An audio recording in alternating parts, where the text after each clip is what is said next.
Hi guys, it's me, Chazzer and welcome to the Japanese Grand Prix weekend, third race weekend of the 2026 Formula 1 season. And as you can see in the top right of your screen, we are just under an hour and a half away from qualifying getting underway at a dry, sunny Suzuka circuit. And yeah, we were, after Friday practice, expecting a bit of a close, say competitive or more so competitive session towards the front of the field. But after practice 3, it appears that the Silver Arrows Mercedes have put their foot down, quite literally. And yeah, they look incredibly quick going into this qualifying session, and easily, I think now, are the favourites to take pole position. Other teams like Ferrari, McLaren, I mean, they will be a bit closer to Mercedes than they were in practice 3. Ferrari in practice 3 were 8 tenths off. McLaren were about a second off the pace. McLaren were doing, in practice 3, about the same lap times, if not actually a couple tenths slower than what they were doing in practice 2. So McLaren have definitely got a lot more pace in the bag than what they showed in third practice. But yeah, Mercedes looking a lot more impressive in third practice. They improved the best time of the weekend down to a 1:29.3. Pole position should be a low 1:29. So yeah, I think they're pretty close there to what will be pole position level pace when we get to Q3 in just over a couple hours time. But yeah, we're here for qualifying. Qualifying here at Suzuka sometimes is very exciting, sometimes is a bit of a formality.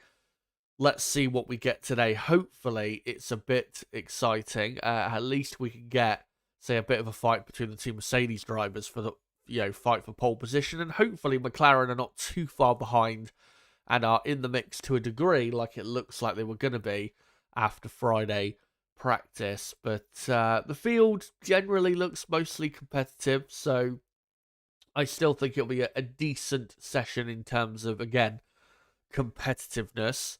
And we'll see what goes down this morning for us in Europe at Suzuka. If it's, the afternoon, the evening, wherever you are in the world, hope you're all doing well. And I hope you'll be joining me today in watching along and enjoying Japanese Grand Prix qualifying session at Suzuka for 2026. And if you can't watch the session, but you want to keep up to date with what's going on, this is a great place to be, as we'll keep you bang up to date with everything going on in the session. But yeah, great to see all you guys. Hope you're all doing well. And again, no matter what time zone you're in, part of the world you're from, hope you're all doing as well as possible, given whatever circumstances that you are going through or experiencing.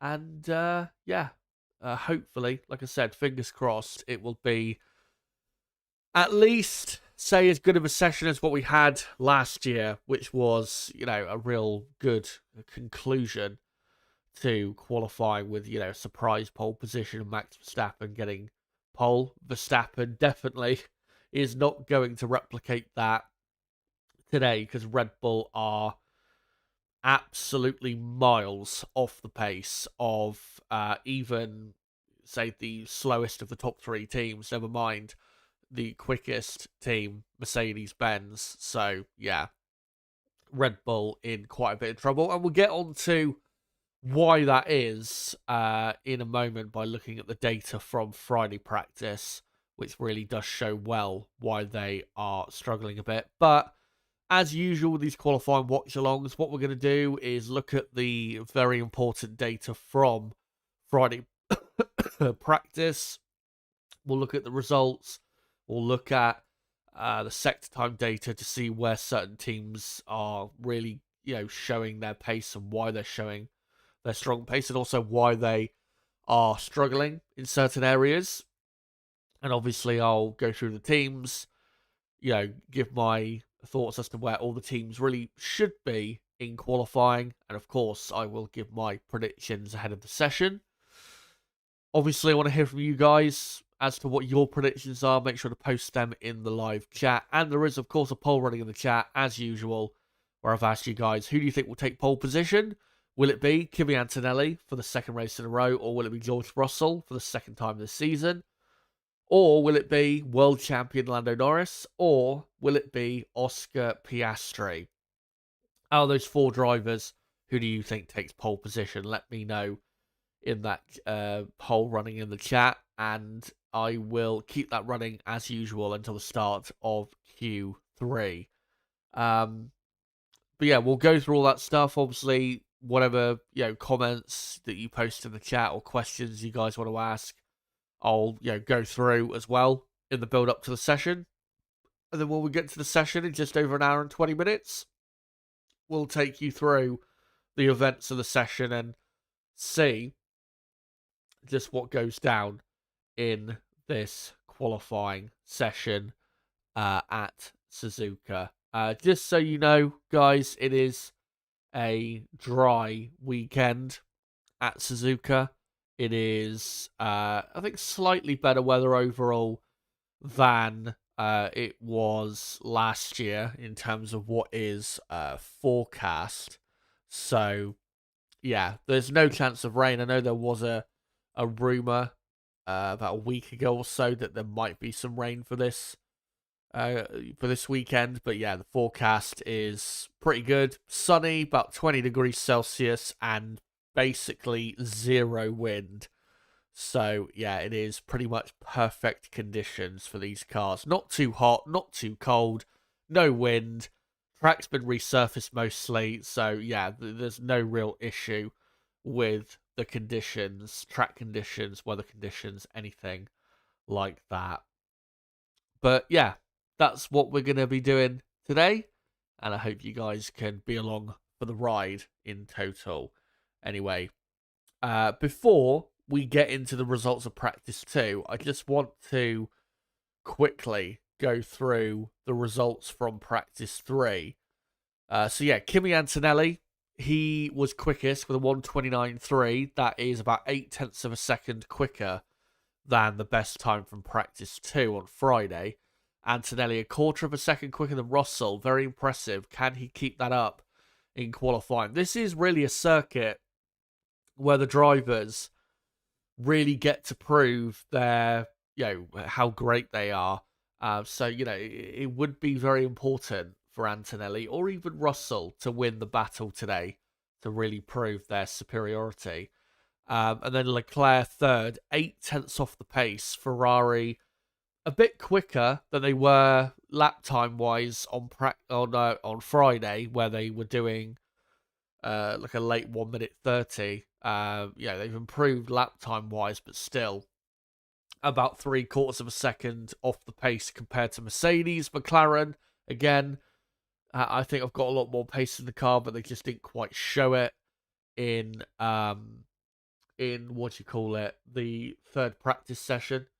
So yeah, McLaren, no doubt they've got a lot more pace to show than what was displayed in that session. And then Lewis Hamilton just behind in 5th. Lando Norris 6th. Hulkenberg 7th. Hulkenberg looking very quick. 1.2, or, well, actually pretty much 1.3 seconds off the pace, doing a 1:30.6. So yeah, good pace there from Hulkenberg. And Audi, both Audis in the top 10. As you've got Max Verstappen 8th, Gabriel Bortoleto 9th, and Pierre Gasly in 10th. So yeah, Audi looking very impressive with their pace this weekend, and I think definitely one of their cars will make the top 10. But that's what's happened, for practice 3. Let's get into the data again from Friday practice 2, which was held in, I would say, more representative conditions in terms of, track temperature, time of day, which obviously is important.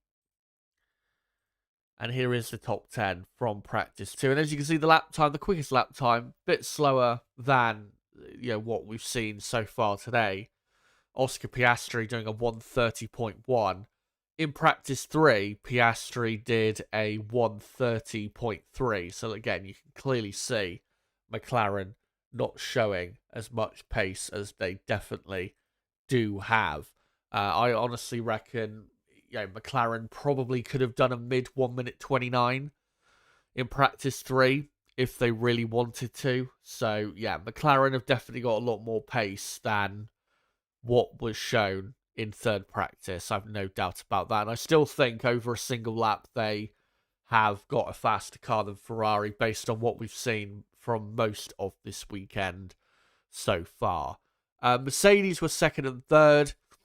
As I said in my qualifying preview stream a few hours ago, I knew that Mercedes were holding back and that they had a lot more pace in the bag.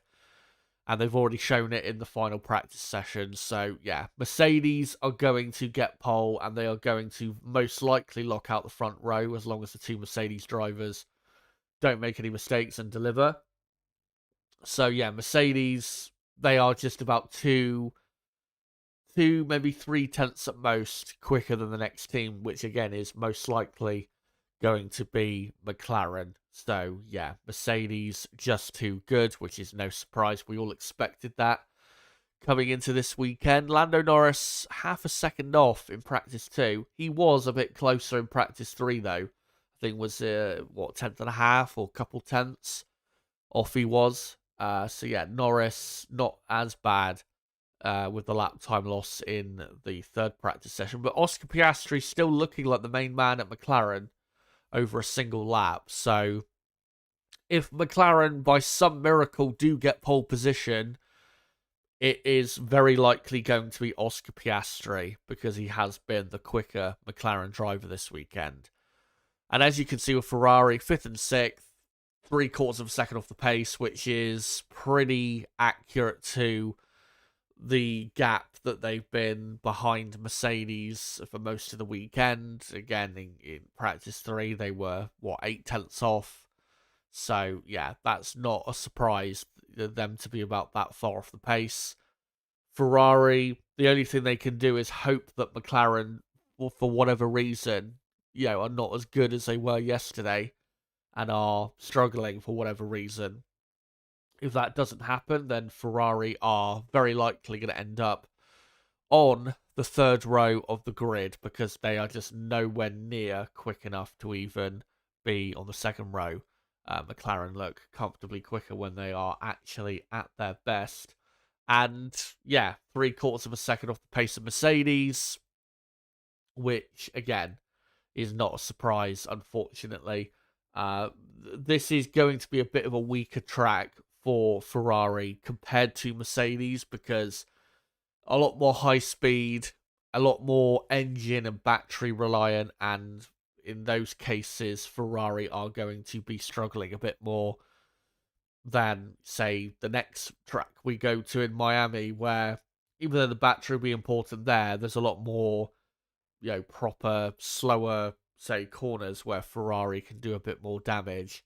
So, yeah, Ferrari, again, no surprise at the lack of pace they've got. In terms of what they can do this weekend, they're not really going to come alive until the race, where I think they'll definitely be quick enough to finish on the podium. Whether they will not, or will, or not finish on the podium is a different story. But I think, the race is really where they'll come alive. Qualifying, they've just got to secure a decent enough position, which, third row lockout, given the pace they've got, is realistically the best they can do. And then after that, Nico Hülkenberg in the Audi. Hülkenberg has been consistently a top 10 runner all weekend. And yeah, Audi have looked very strong all weekend and look like they've got just about the best midfield car. Even better than Red Bull, who look like they are once again, like they were a couple weeks ago in China, a midfield team. Red Bull really in a state, and we'll get more into why that is in a moment by looking at the sector time data. Williams, very impressive. They've definitely improved quite a bit on what we saw a couple weeks ago. Again, as I said in my qualifying preview stream, which if you haven't checked that out, make sure to do so.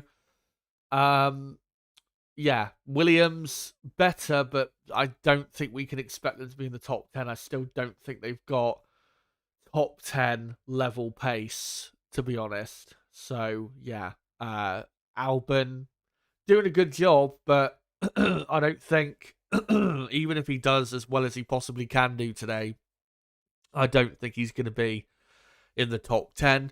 Oliver Behrman and the Haas looking competitive as he always is. And then, yeah, Max Verstappen in P10. Red Bull really struggling this weekend. And let's get into really why that is by looking at sector time data. So the first sector is with these cars, it's not entirely down to who has the best amount of aerodynamic grip anymore, like, say, it was last year. It's still, I think, mostly about that, but there is also, say, a couple tenths of a second worth of lap time, which is down to battery management, battery deployment, whatever you want to call it, which again is just so annoying. I hate it. Most Formula One fans hate it because that's just not what Formula One should be about. But unfortunately, that's the current reality we're in. Hopefully that improves over time, but I have my doubts, to be honest. But in regards to who is where through this first sector, again, battery related things, let's say, is definitely contributing to where certain teams are at. But again, mostly it is still down to the amount of grip that you have. And certainly at the top there, McLaren versus Mercedes, that's why McLaren are quicker than Mercedes, because through the corners, McLaren, at least in practice 2, did have a faster car than Mercedes, even though it's still pretty close. The first sector, though, around this track, especially with these cars, doesn't massively determine where you're going to end up in qualifying. Of course, if you start the lap well, great, but as long as you're strong, in the second and final sector, then you just need to be strong enough in the first sector, really. Ferrari, 3.5 tenths off. A big amount of that, again, I think, is battery deployment. I don't think Ferrari, through the actual corners themselves, from an aerodynamics perspective, I don't think they are that far off the pace compared to McLaren. I think it's a lot closer to being, say, a tenth of a second away at worst. So, yeah, Ferrari, again, that's that gap being a bit exaggerated by the battery situation. Then you've got a bit of a drop-off to Audi and Haas, who look like very competitive midfield teams this weekend. And then Red Bull, only 6th best team in the first sector. And as I said in my qualifying preview, at most, a couple tenths of a second of that 6.5 tenths is down to battery deployment. Most of the gap is down to Red Bull just not having the same level of car aerodynamically or chassis-wise compared to McLaren and Mercedes at the very top. So, yeah, Red Bull still struggling a lot with the balance of their car, and that is why they are still so far off the pace. Again, we've heard rumours of weight issues, and apparently they're going to be bringing upgrades to improve on that. Whether they are as overweight as they claim, truly we don't know. But yeah, we'll see what improvements they make, going forward. But yeah, I think I still believe that most of the gap to them from the very top is still just not having the same amount of grip through the corners. I don't think it's, I don't think they're as overweight as some would claim that they are, or that even Red Bull would claim. I really don't believe they're, as far overweight as again, some of the claims out there. And only barely quicker Red Bull through this part of the lap than Racing Bulls and Williams. And then a bit of a drop off to Alpine. Alpine, though, looking a bit better in practice 3, Gasly in the top 10, just about by, I think, a couple thousandths of a second ahead of Isaac Hadjar. So Alpine looks like they've got their act together a bit more after Friday practice, which is good to see, because in the rest of the lap, the Alpine does look pretty decent. Cadillac, I think a good pace from them in the first sector. You know, not a million miles away from the other midfield teams, like they appear to be at times in the first couple races, and actually quicker than Aston Martin, which again, it's not, you know, really down to just having more grip than them. It's, again, down to the battery and the engine, but still, overall, a good pace, I think, from Cadillac in this first sector. And then the middle sector, a bit more flat out, let's say. Still some important corners, you know, 2 Degners, the hairpin, the spoon curve. Mercedes, though, as the lap goes on, getting stronger, which is not a surprise. 10th quicker than McLaren. Ferrari still about 3/10 off the pace in the middle sector. Alpine then looking a lot better in the middle sector, which again, I think because of their Mercedes power unit, I think that really is helping them in the middle sector. Still pretty close though in the midfield, from them even down to Red Bull, you know, who are only the 9th best team in the middle sector. So yeah, very competitive and close in that midfield. But yeah, for Red Bull, 8.5 tenths off. Again, most of that gap is just not having enough grip through the Degners, the hairpin, and the spoon curve. That's not, you know, there's no way they're losing half a second or more down the straights. There's just no way. So, yeah, Red Bull, just nowhere near good enough of a car handling-wise. And then Cadillac, you've got 10th quickest. Again, I think a pretty good pace from Cadillac in this middle sector. And then you've got Aston Martin, still the slowest team.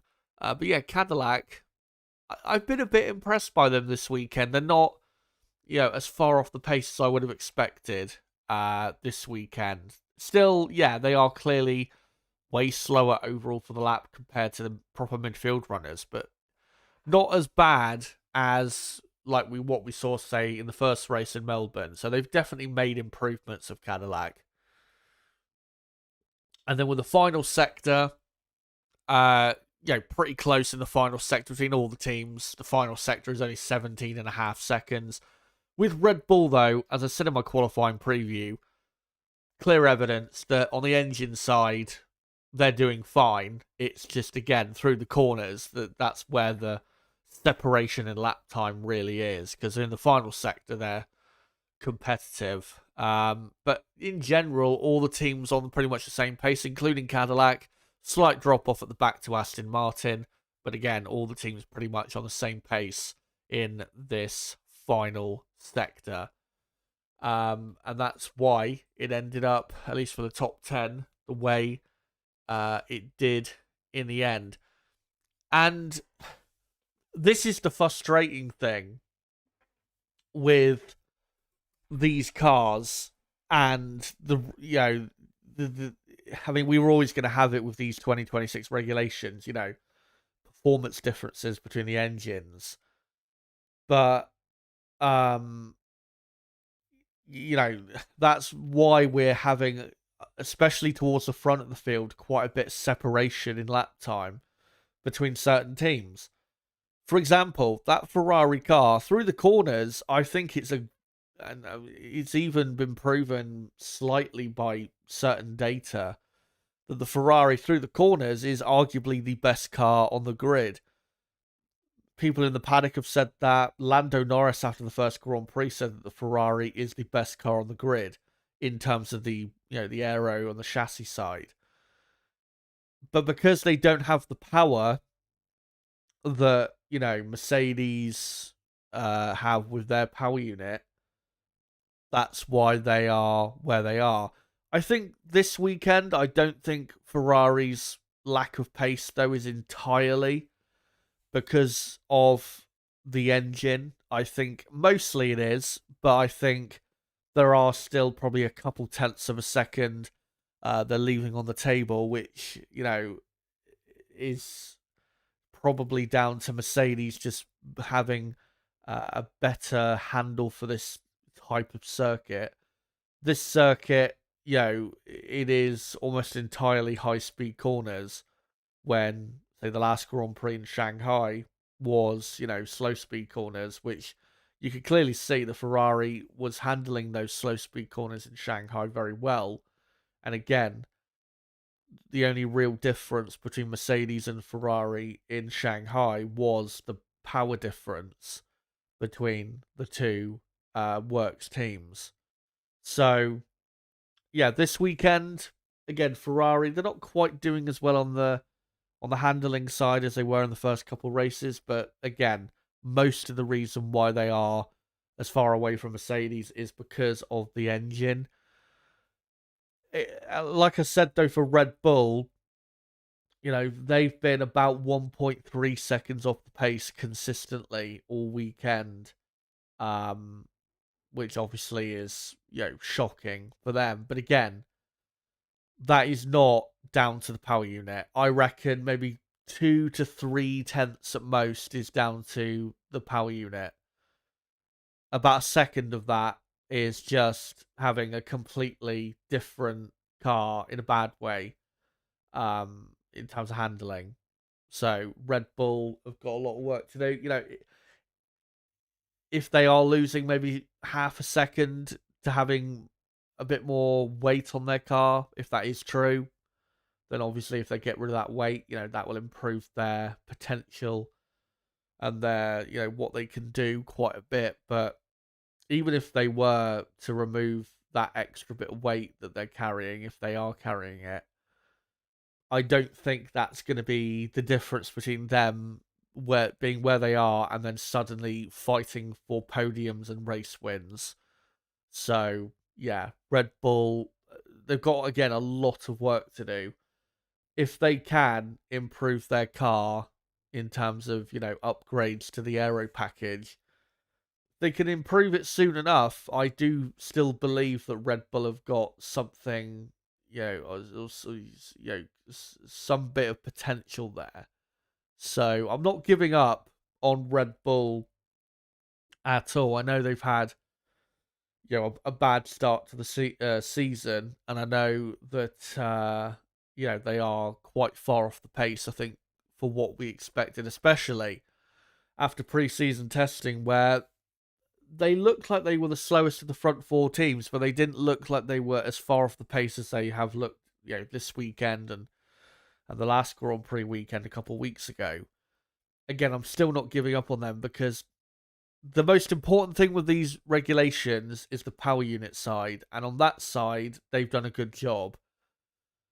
So if they can just improve the aero a bit, then they'll start to be, a lot closer to where they need to be, in the later parts of 2026. But, Max Verstappen has got, 8 points on the board, needs, really to score, as many points as he can this weekend. If that's a 6th place even, then, if that's the best he can do, then that's what he needs to get, because he needs to get at least enough points on the board to keep himself relatively within reach of, some of the drivers ahead of him. But I think with Red Bull, I think in terms of giving them time or giving up on them for this season, I think we should wait until probably the Monaco Grand Prix, which is, first week of June. If by then they are still this bad and are this far off the pace, then I think we can safely give up on them and say that, yeah, their season's done and they're going to be nowhere for most of, or pretty much the rest of the season, and they're definitely not going to be title contenders, especially on the driver's side. So, yeah, let's give them, a couple months to see what they can do. And hopefully, by the time we get to that Monaco Grand Prix, you would hope that they would have brought some upgrades and would have closed that gap a bit to Mercedes. And if they have, then maybe they can start to play a bit in 2026. Anyway, that's the data, the key data from Friday practice. So let me just get into my predictions for qualifying here in Japan. And taking pole position, I think, will be just about by 10th of a second, George Russell. Kimi Antonelli, I think, will end up in second. And then third and fourth, the two McLarens of Oscar Piastri and Lando Norris. Fifth and sixth on the third row will be the two Ferraris of Leclerc and Hamilton. Max Verstappen, I think, will do a good enough job to get P7 on the grid, just ahead of Nico Hulkenberg, who is looking very strong. And then completing the top 10, I think, will be the two Haases of Oliver Behrman and Esteban Ocon. So that's my prediction for qualifying for the top 10. Let me know, guys, in the chat, what are your predictions for qualifying? Yeah, give me your top 3, top 5, top 10. If you just want to let me know who you think is going to take pole, that's fine. Let me know. Of course, there is a poll running in the chat where you can vote on the who you think the most likely driver is out of the 4 options of Antonelli, Russell, Norris, and Piastri. Out of those 4 options, who do you think will take pole position? Let me know. But yeah, we've got just under an hour to go until qualifying starts. Before I get into anything else, though, if you are new to the channel, don't forget to subscribe for more content like this. Bottom right of the screen, you can subscribe right there, or just click on my channel name, go to my channel page, and subscribe there. Make sure to smash the like button. Let's try and get up as many likes as we can on this stream. And yeah, make sure to do all of that if you can. And what do you call it? Before I get into reading any comments in the chat, just a couple things I want to get into before I go any further. First thing is just a content update. So just to be clear for anyone who doesn't know, I obviously am doing this stream now. I will be doing also a race watch along this time tomorrow for the race for the Japanese Grand Prix. Again, remember, especially if you are or if your clocks are going forward in Europe, this time tomorrow, that the clocks do go forward at 1 a.m. in the morning tomorrow. So yeah, please keep that in mind so you don't wake up an hour into the race or anything like that. But yeah, I will be doing a race watch along tomorrow, and then a few hours after that race finishes, I'll be uploading a podcast reviewing whatever happens in that Japanese Grand Prix. And then secondly, one thing else I wanted to just quickly say was on Monday, I am going to do a community post on the community tab. Or it's not the community tab now. I think it's called posts on my the homepage of my channel. If you go to posts, it has all my say updates that I do, letting you guys know when I'm going to be going live and uploading certain videos and all of that stuff. On Monday, I am going to do a post on that tab and in that section of the channel. And I will also post it in the Discord, by the way. If you haven't already, make sure to join our Discord server. Great place to keep up to date with, when I go live, when I upload videos, content updates, stuff like that. So make sure to join the Discord, link in the description. I'll make sure to post this in the Discord server on Monday as well. But on Monday, I am going to do a post where I am going to announce what videos that I am going to upload in the month of April. Because, of course, in April, we were supposed to have the Bahrain and Saudi Arabian Grand Prix. We will no longer be having those races because, obviously, they were cancelled because of the conflict in the Middle East. No surprise there that they were cancelled. So yeah, I will be announcing on Monday what videos will be coming out in April. I already have a good idea as to what most of the videos will be, but it should be at least 4 videos coming out in April that I'm going to upload. If I can think of any more that I'm going to do, then I'll include that and put that on the list. But yeah, it'll be a list basically. What I post on Monday will be a list of these are going to be the videos I'm going to upload in April, and there won't be an announcement as to what date those videos will come out, but they will all come out in the month of April. That's the only thing I can guarantee. So yeah, that's the plan for um going forward, because obviously this Grand Prix, because we don't have any races in April. After this race, we're gonna have no F1 for 5 weeks, so obviously I need to keep the channel going and keep you guys entertained, and keep content going for you guys. So again, there will be some videos in April, and I'll be announcing those in due course, let's say, on Monday. So yeah, make sure to keep your eyes peeled for that. Another thing I wanted to get into though quickly was, because of these engines, again, we are seeing bigger differences between the cars than I think there is from an aero or chassis point of view.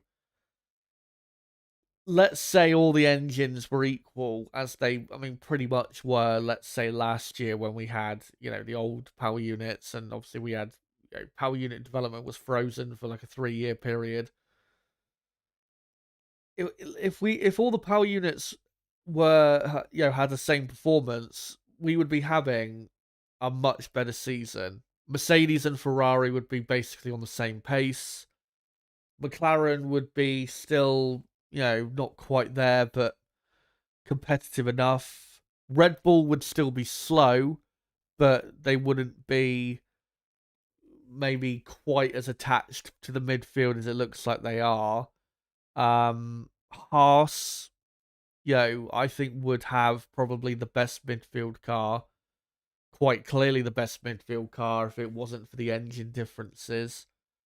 And maybe, Audi as well would look, very competitive compared to some of the midfield runners. So it is a shame in a way that, we've got these regulations, because again, from an aero and chassis point of view, it is actually, again, quite a bit closer than I think people realize, with these cars. But again, because of the power units mattering so much now with these regulations, until all of the power unit manufacturers all pretty much get on equal terms, this is the way it's going to be for a decent amount of time. Hopefully not too long, but in terms of the front of the field, at the minute, the only hope we have of a much more competitive 2026 is if Ferrari can improve their power unit. If they can, then Ferrari could start winning some races and maybe take on, Mercedes for the championship. But at the minute, with the way things are, Mercedes look like they're just way too strong, and I don't see, if the difference between the Mercedes and the Ferrari engine remains the same, say from now until the end of the season, then I still think Ferrari will win at least a race, maybe even a couple races in 2026. But Mercedes are going to win almost every race this season if Ferrari don't improve the power unit by at least, say, a couple tenths of a second in lap time. Again, Red Bull, I think they've got a lot of improvements to make, and I think if they can make some big improvements to the aero and chassis side, I still believe that there is a good car there overall, especially with what they've got on the power unit side. McLaren, does look like they figured out the Mercedes power unit a bit more in terms of getting the best out of the battery and the engine as a whole. But Mercedes still feel like they are comfortably still the quicker team and comfortably the best Mercedes power team, which is, not a surprise. We all knew that was the case. Even after the shakedown in Barcelona, we pretty much knew that Mercedes were already a step ahead compared to the rest. But I think what I'm going to do is read out a couple of your comments in the chat before we go any further, as we've got just over 45 minutes to go until qualifying begins at Suzuka. So let's go through a couple of your comments. And then, for Investor in the chat, just over 45 minutes until qualifying. Seregar says, Piastri has 3 points despite completing 0 Grand Prix laps.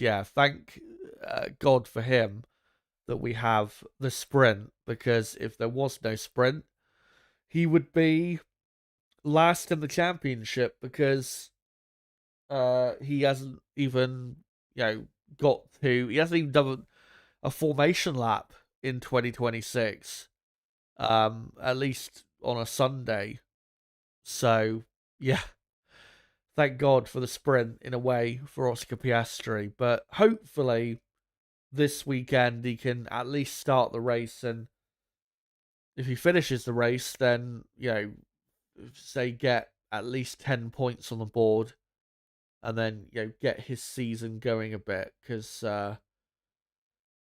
he's had such an unlucky start to the season. I mean, McLaren, obviously, both drivers were screwed by the reliability issues in the last Grand Prix in China. Both cars not starting because of, I think it was electrical issues with the power unit, which is just, again, absolutely criminal, really, that is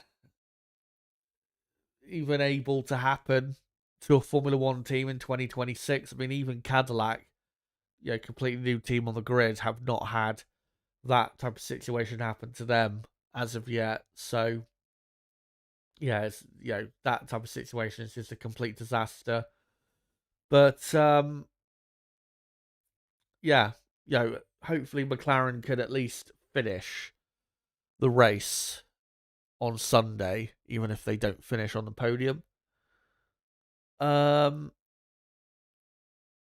CDD Edits, I think it is, asks, do you think Red Bull's problem is the engine, because Racing Bull's having the same performance as the main team?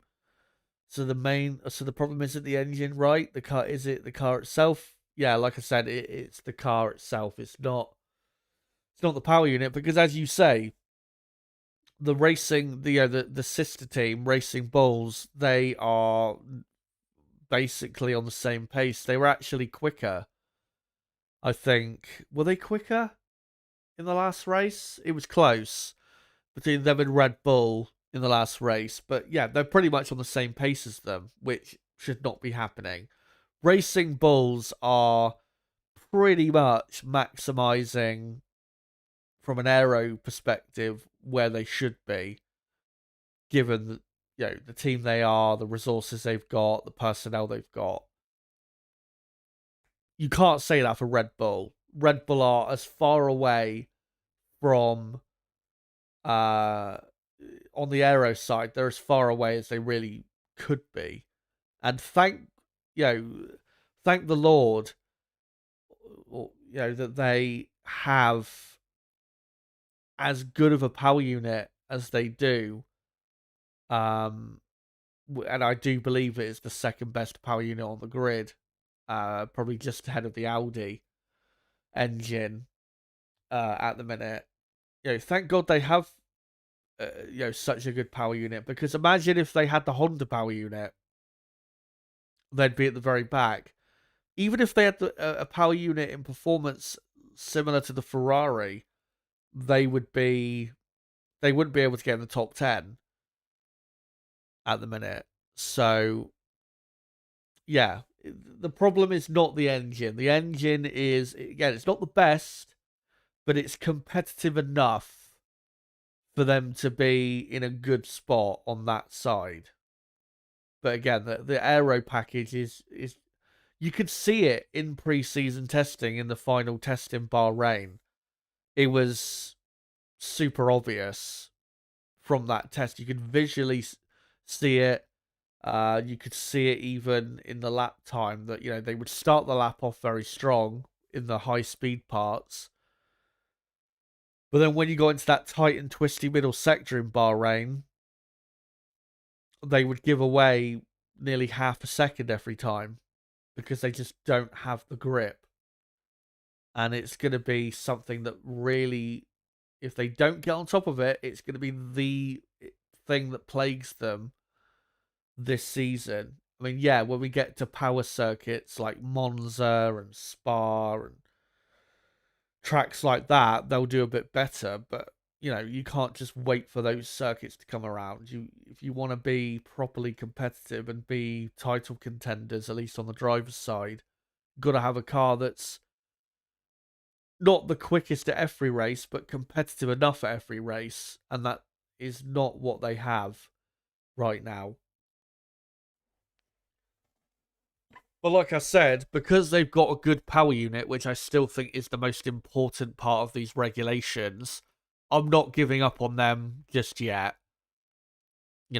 I'm going to wait until, like I said, that Monaco Grand Prix. And hopefully by then, they are, say, at least half a second closer to Mercedes. And if they are, then at least they can start fighting with Ferrari and McLaren and maybe fight for some podiums, which is, a lot better than what they're looking like at the minute.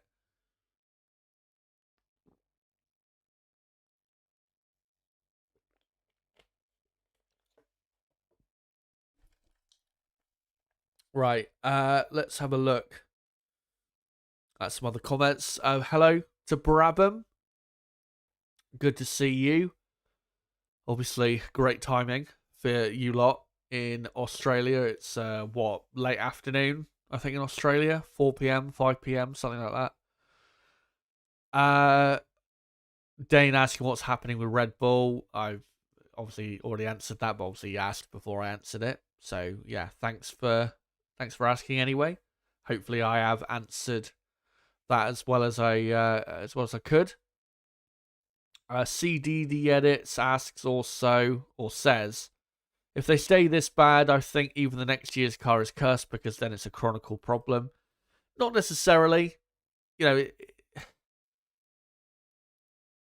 I don't think it's not like the Mercedes Zero Pod design in the ground effect era that we just finished. It's not like that where, as long as they persisted with that, the car was going to be bad. And it was a fundamental thing that just couldn't be changed until they fully, threw it away and reset. The Red Bull car, from a design point of view, it's not, I think for this year, yeah, you could say fundamentally it's broken. But, they could easily next year have a car that aerodynamically is a lot better. Because, once hopefully they've learned where they've gone wrong, they will then throw away what they've done this year and, have a much better design next year. As we do see typically when we have new regulations, a team, whoever the, say, best team is with their aero design, that pretty much all the grid will copy that design and then have the benefits come from that, and then they'll most of the teams will be on a much better path because of that. And it might just be down to with Red Bull, it might just be down to that in terms of how they improve long term. If they can't improve this car because fundamentally it's just, fucked design, then so be it. But again, for next year, if they can figure out, say, what Ferrari and Mercedes are doing well with their design and, copy that or even try and better it and have at least a good car handling wise next year, then, then they can, say, get on top of that. But if they were to persist with whatever design, I won't call it strategy, but whatever design philosophy they've gone with for this year, if they persist with it, then it will probably long term hurt, any chance of them, winning races or being a serious team. Thing is, though, it is really crucial for Red Bull that they do improve this car, because Max Verstappen is not going to stick around and be racing around in 6th, 7th, 8th place. That's just not going to happen.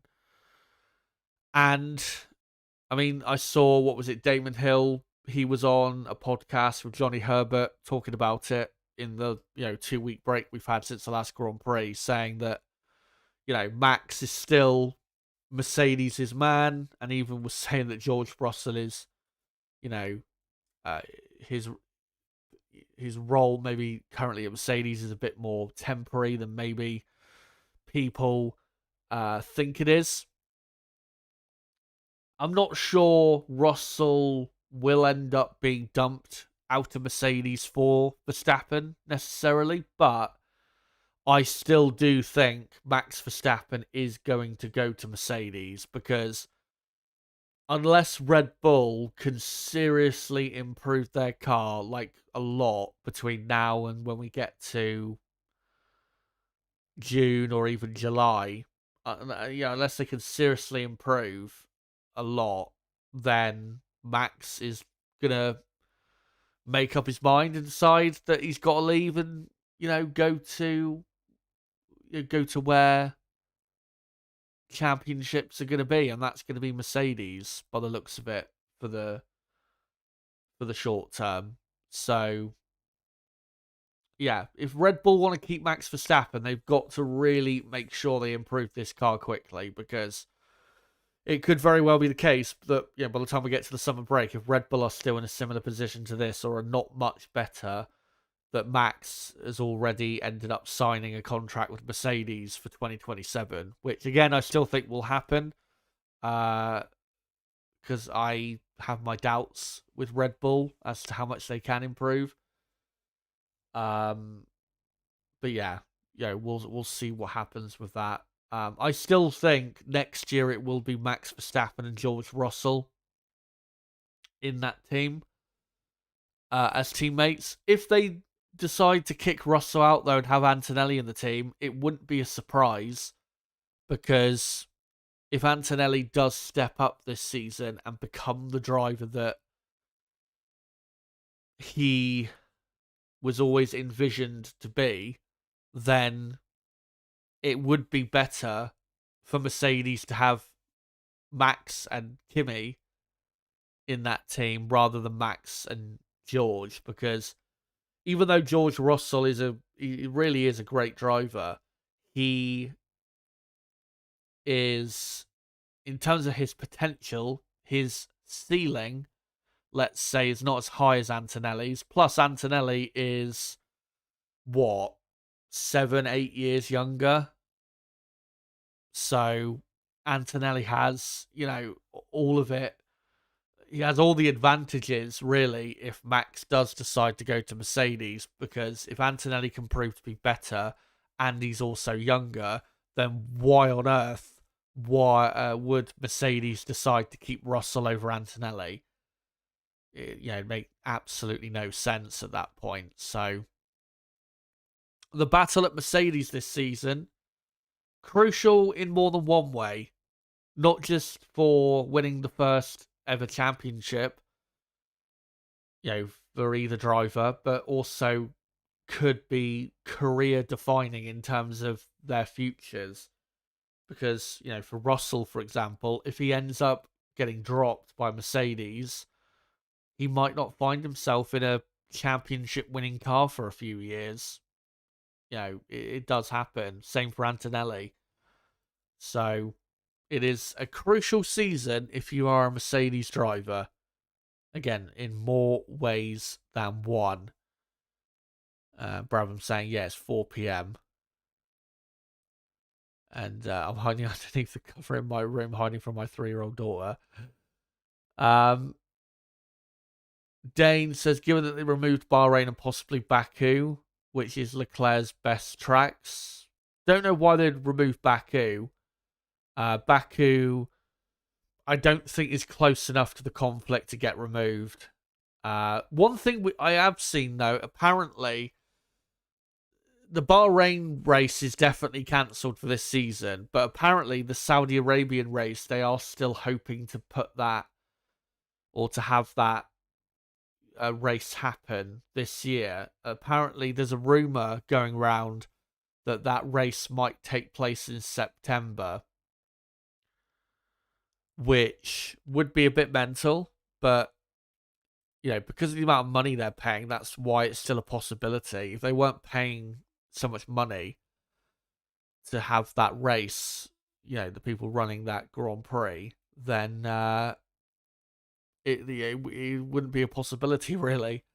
But yeah, if you remove Bahrain and Baku, which is Leclerc's best tracks, Monaco definitely has to be right, up there.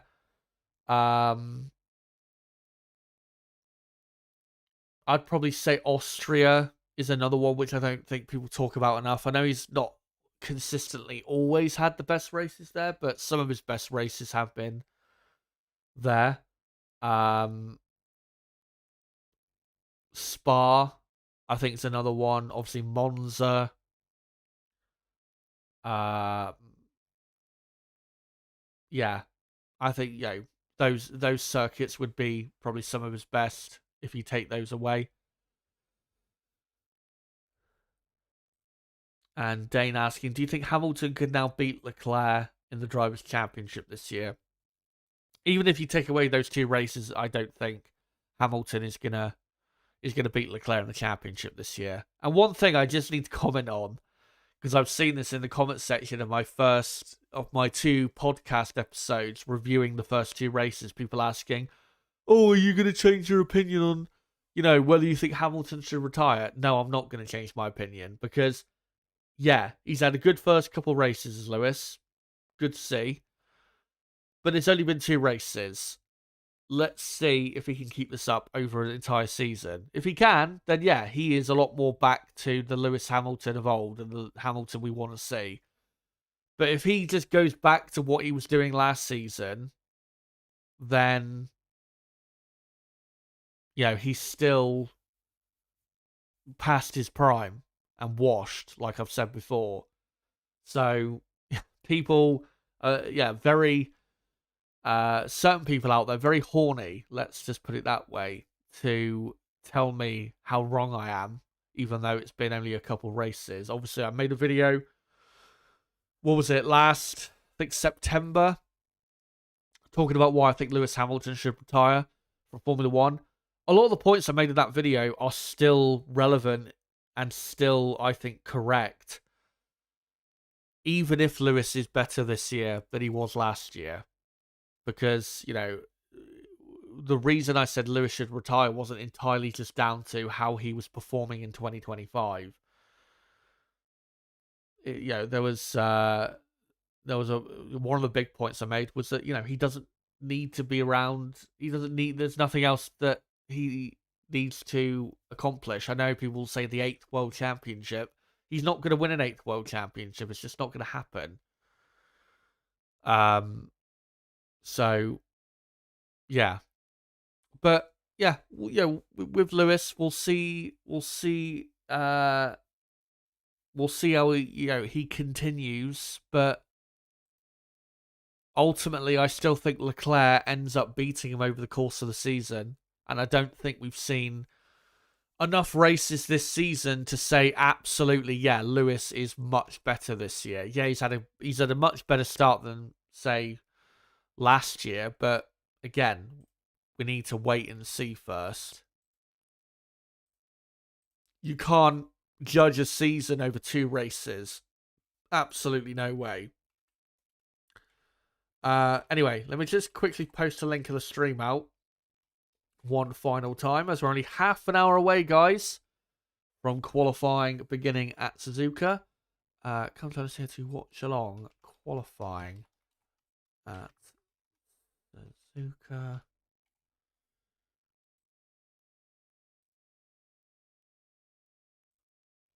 And there you go. So hopefully we'll get some more people jumping on soon enough. Good to see Astro in the chat. Lewis seems a lot happier this year, he says. Yeah, he's definitely happier. He's happy with the car. The car is definitely, it's a better car than last year. But, if Lewis is truly back to his best or close to his best, then he will be pretty much level with Leclerc for this year.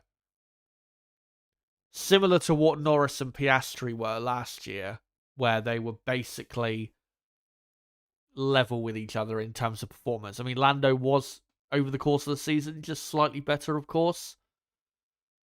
But, they were as close as really you could be as teammates. If Lewis is as close to that, or as close to Leclerc as those two were at McLaren last year, then yeah, I would be absolutely willing to say that Lewis is back. But if we get to the end of the season and Leclerc has beaten Hamilton in the head-to-head in qualifying and the races relatively comfortably, then I think still you would have to say that Hamilton is still not the Hamilton of the past and still past his best. Because even though Leclerc is one of the top, say, 3 drivers in the on the grid, obviously when Lewis is close to his best or at his best, he should be right there with Leclerc, if not better. I mean, I'm not expecting us to see the best version of Lewis Hamilton anymore because of, where he's at in his career. But if he truly is close to his best again, then like I said, he'll be right there with him.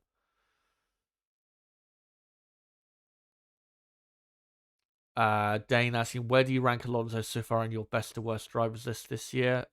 We've only had 2 races. There's no way you can rank the drivers so far. And for Alonso, you definitely can't rank him fairly whatsoever because the car is just so bad.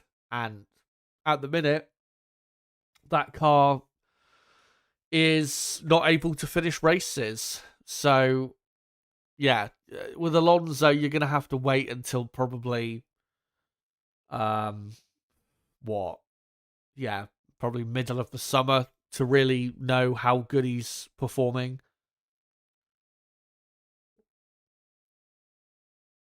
Astro asking if Lewis is enjoying himself and doing well, why not stay?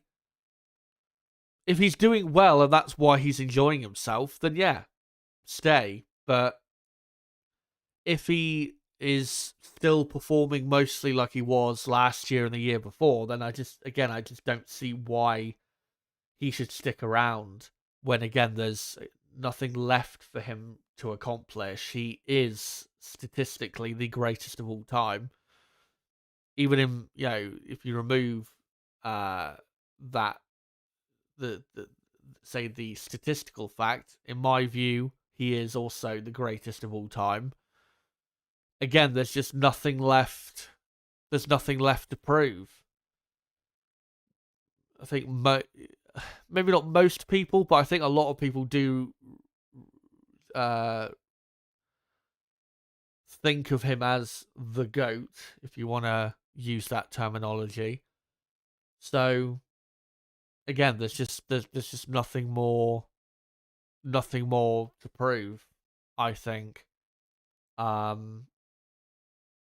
I'm trying to think of other examples in other sports where, you know, you could look at someone who is the greatest of all time, and has retired because they didn't need to prove anything else.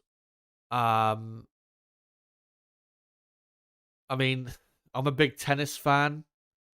You've got Novak Djokovic, who statistically is the greatest male player of all time. I mean, he doesn't need to prove anything else, and he could easily retire, and I don't think anyone would have any issue with it, but he still wants to win one more Grand Slam and get to 25 Grand Slams. So I guess for him, there is still something to aim for. Obviously, in tennis, it's a lot more realistic for him to get than winning an 8th championship for Lewis, because obviously in F1, you have to depend quite a bit on how good your car is, when in tennis, it's down purely to the talent of the individual. If you look at other cases of, if we look at other sports where the person considered the greatest of all time retired, there isn't a lot of cases where they just retired because they didn't have anything else to prove. Michael Jordan, he retired a couple times, then eventually came back so he could just retire on his own terms. Obviously, Michael Schumacher, if you say 20 years ago, if you were to consider him the greatest of all time back then, he retired because he was forced to, really, by Ferrari, and then he came back again to retire on his own terms. The greatest footballer of all time, as far as I'm concerned, Lionel Messi, hasn't retired yet, so who knows what his retirement will look like. So yeah, we haven't seen a lot of say people who were considered the greatest in their sports. We haven't seen a lot of cases where they've retired simply because they haven't, or they've not had anything else really to prove. The only example I can think of, again as a tennis fan, is Pete Sampras. When he retired in 2002, pretty much, he could have easily kept playing for another few years, but I think he even said that he didn't need to keep playing because he'd already done enough. He was considered the greatest of all time when he won his final Grand Slam, which was the final match he ever played. So for him, he didn't need to prove anything else because he was already considered the greatest of all time, and he didn't feel like he needed to keep playing another few years and play until the point where his body just couldn't do it anymore, like a lot of tennis players have. So that's the only good example I can think of. But like I said, if Lewis is still not really close to the best version of himself, and he's clearly second best to Leclerc, then why not? Why not retire from Formula One? Because again, there's nothing more for him to prove. I wouldn't say most people necessarily, but a lot of people do consider him the greatest of all time. Even if they don't, statistically, he is the greatest of all time, whether people like it or not. He has a magnificent legacy.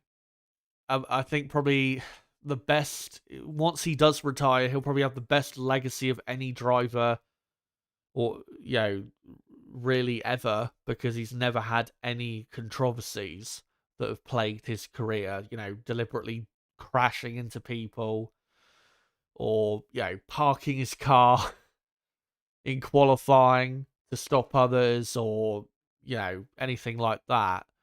So I said last year that I thought this year would be a good chance for him to maybe announce his retirement and have a retirement tour and get the send off from the fans that he deserves for the great career that he's had. If it's not this year, then maybe next year. But yeah, I still believe that that's the route he should go because, again, there's just nothing more for him to prove. And, I don't want Lewis Hamilton to race until the point where he's miserable and hates what he does. He should go out, with a great send-off and, like kind of like what we saw at times with Sebastian Vettel when he retired, and to a degree when Michael Schumacher retired for the first time, even though he announced his retirement, pretty close to the end of the season. He deserves that, and I want him to have that because he deserves it, like I said.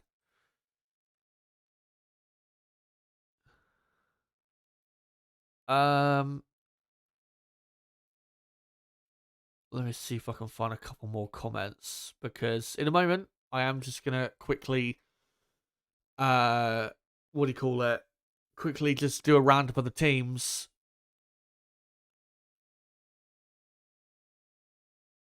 Astro says, I'm guessing you didn't see Senna racing or qualifying. Well, definitely not, because I wasn't even born.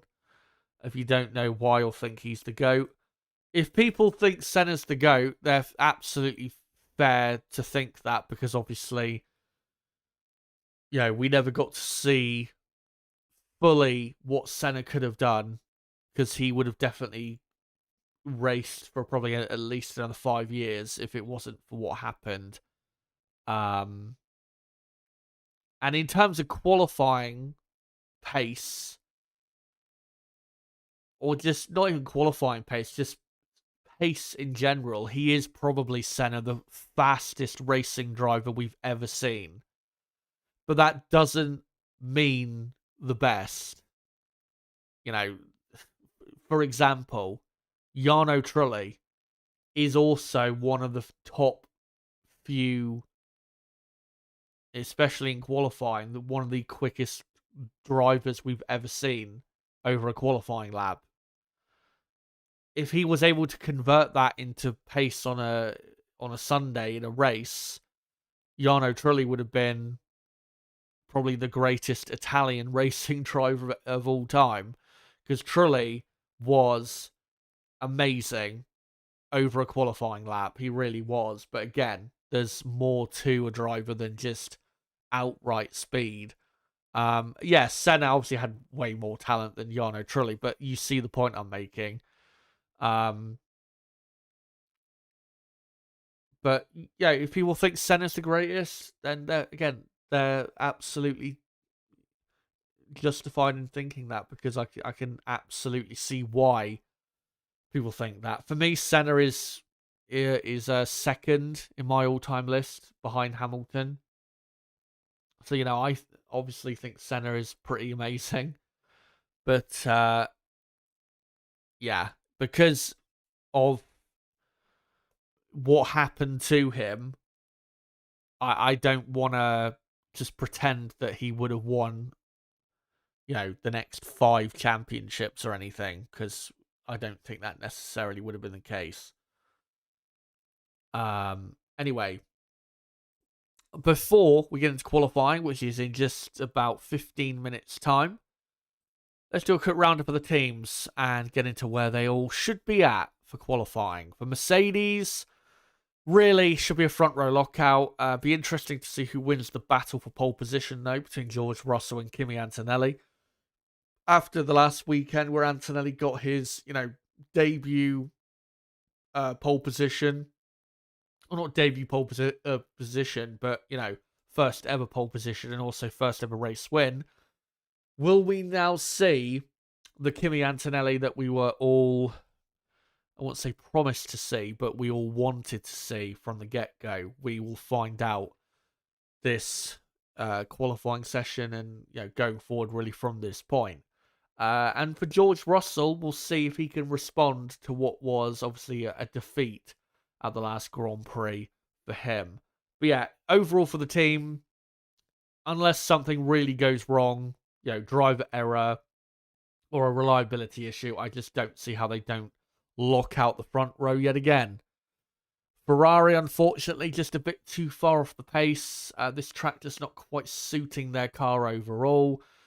Third row lockout is where they're probably going to end up if McLaren are truly quicker than them, like they've looked like for most of the weekend. Third row lockout's not the worst position for them to be. They can still get a podium on Sunday, but yeah, they just don't look as competitive as they were in the last Grand Prix. Red Bull are a midfield team. Max Verstappen, I still think, can do the job to get himself ahead of the rest of the midfield pack and get himself to the forefront of the fourth row of the grid in P7.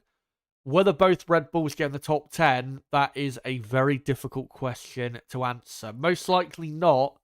Isaac Hadjar was decent in practice 3. He was in P11 and not far off the pace of his teammate. But yeah, it's going to take, I think, something, I wouldn't say special to get both Red Bulls into the top 10, but I think it would take maybe one of Audi or Haas not quite performing to standard for it to happen.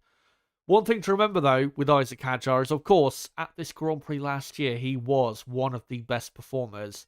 He qualified and finished in, I think, 8th place it was in that weekend. So watch out for Hadjar. Pretty good around this circuit. And for McLaren, they should be the closest team to Mercedes. Still should be about 2 to 3 tenths of a second away from Mercedes. But McLaren, if they do maximise what they've got, again, they should be the closest team to the Silver Arrows. Ultimately, though, they are still just not quite as quick as Mercedes-Benz. But the car, at least competitive enough to be there. And maybe get a front row grid position if one of the Mercedes drivers has, not quite the best, say, Q3. Into the midfield, Audi look very strong and look like they are probably the fastest midfield team. Nico Hülkenberg has looked great all weekend. Good to see Bortoleto looking a lot better in practice 3. Hopefully keeps that up. But yeah, Audi will definitely have a car in the top 10.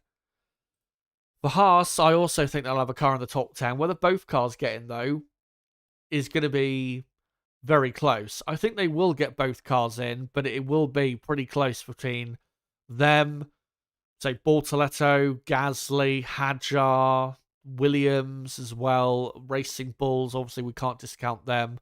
And they're 2 drivers who've had a good start to the season. So it will be very close, but I believe the Haas car is good enough that they can get definitely one car in the top 10, but I think both cars can get in there. Racing Bulls most likely will be outside of the top 10. They just don't quite have a car that is consistently great around the entire circuit.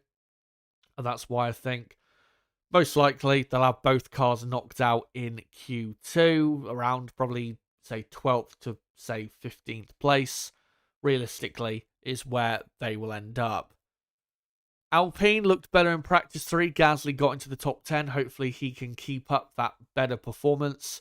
And Alpine definitely contenders to get into the top 10, but are still not looking as likely for that as, say, Red Bull, Audi, and Haas. So still will probably miss out on the top 10. Williams looked better this weekend, but I don't think they'll make the top 10. Still don't think they've got, again, as good of a car in that midfield pack as Audi and Haas. But keep an eye out for them because, again, they are definitely a lot better looking than they were a couple of weeks ago. Aston Martin are still a shower of shite. And then Cadillac are actually quicker than Aston Martin and should be ahead of Aston Martin in qualifying. We'll see if they can do that. Here, though, a reminder of my top 10 prediction for qualifying. I think it'll be Russell on pole from Antonelli second, and then Piastri, Norris, Leclerc, Hamilton, Verstappen, Hülkenberg, Behrman, and Ocon. So there you go. That's my prediction and my thoughts going into qualifying, as we have got about 10 minutes to go until the session begins at a sunny and cool Suzuka. I'll just wait for the next minute to tick over. There you go. 10 minutes remain. until the session begins. Get your final thoughts in the chat. Where do you think the teams will be at, and who do you think will take pole position for this Japanese Grand Prix? Of course, if you look at the last few years, Max Verstappen has dominated this Grand Prix. In the last few years, Max has took pole at this race in the last 4 years. The last driver not named Max Verstappen to take pole at this circuit was Sebastian Vettel. Yes, that long ago. Back in 2019, Vettel with a really great pole position lap took pole only a few hours for the race, because obviously it was a stormy weekend. We had it was a hurricane on the Saturday, which moved qualifying to the Sunday. I remember that day like it was yesterday. I did both a qualifying and race watch along in those span of a few hours. It was a truly mental few hours. And the scary thing is that was 7 years ago, that race weekend. So yeah, Max Verstappen, he's not going to get pole today. So whoever gets pole, unless it's Lewis Hamilton, it will be a new driver taking pole position here in Suzuka. Russell, Antonelli, Piastri, Norris, and Leclerc have all never taken pole at Suzuka. And the only driver that has is, Lewis Hamilton, who has taken pole position at this track twice before, in 2017 and 2018. That might give, as well, Lewis Hamilton a bit of an advantage when the pressure really gets on in Q3, because, he's been there and done that. But saying that, you could have said that many times last year with Hamilton, but he a lot of times failed to deliver. But we'll see what he can do today.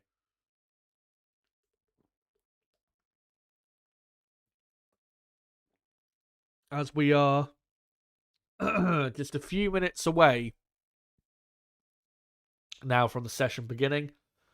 Just a stat update. So yeah, Red Bull, their last pole at Suzuka was last year with Max Verstappen, and they have taken the last 4 pole positions on offer at this track, all with Max Verstappen.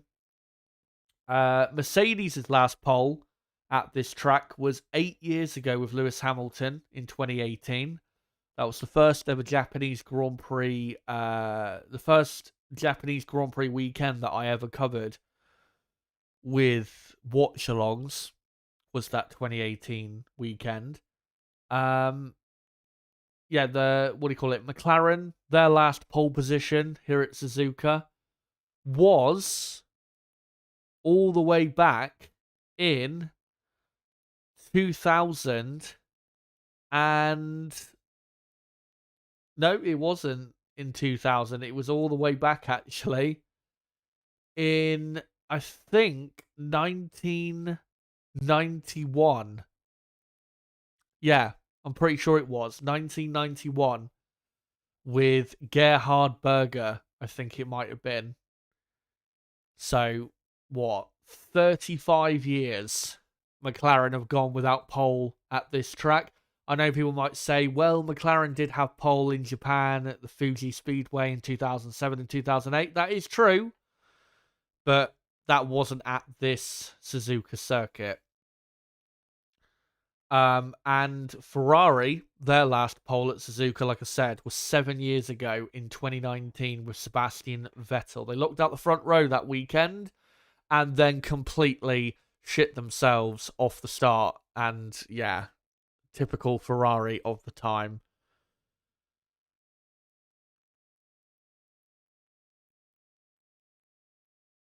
As we are just, 5 more minutes away. I can see some people talking about, doing the GOAT debate in the chat. One thing I will say, because I know people started to talk about Max Verstappen in regards to that debate. Verstappen is definitely top 10 for me all-time greatest drivers, but I still cannot consider him in the debate for the greatest of all time as of yet. I mean, since I started watching Formula One, he is definitely one of the best I've ever seen. But that's I've only watched. I've been watching Formula One for the last 15 years almost. So yeah, as the F1 intro now begins to play. By the way, greetings to the guy who I can never say his name, but greetings to you. Anyway, let's just quickly, before we get into this qualifying session, remind ourselves of the championship standings. George Russell, after the last Grand Prix, finishing second to Antonelli, is only 4 points clear of his young Italian teammate coming into this Grand Prix. In third, Charles Leclerc is 17 points off the lead. Lewis Hamilton only a point behind his teammate in fourth. Oliver Behrman is fifth in the championship after the first two races. Sixth is Lando Norris. Seventh, Pierre Gasly, just a point ahead of Max Verstappen. Eighth in the championship after the first two races. Liam Lawson level on points with Max in ninth. 10th is still the rookie Arvid Lindblad. On the constructors' side, Mercedes just over 30 points clear of Ferrari. Mercedes have had, obviously, a great start to the season, winning both of the first two races. Ferrari comfortably second, McLaren then in third, only a point clear of Haas. Red Bull in fifth, level on points with their sister team Racing Bulls in sixth. Alpine then a couple points behind in seventh, then a bit of a gap to Audi in eighth. Williams in ninth, level on points. Williams doing a great job, of course, to score points in the last race. And Cadillac, 10th, ahead of Aston Martin, who are still last in the championship. Cadillac have had a best finish of 13th so far. Meanwhile, Aston Martin have not officially finished a race.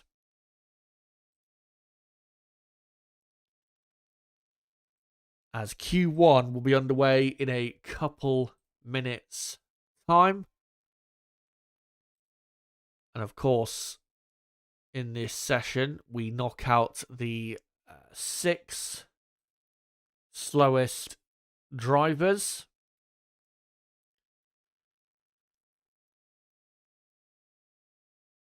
And, well, 4 of the 6, we already know who they're going to be. It's going to be the 2 Cadillacs and the 2 Aston Martins. I think Franco Colapinto very likely will be also eliminated in Q1. And then the other driver to be eliminated, I think it's between the 2 Racing Bull cars of Lawson and Lindblad. Most likely Lindblad. Lindblad's never raced around Suzuka before. And then probably one of the Williams cars. Because Williams, even though they look better, they're still not completely clear of, the drop zone in Q1. They're not strong enough to that point as of yet.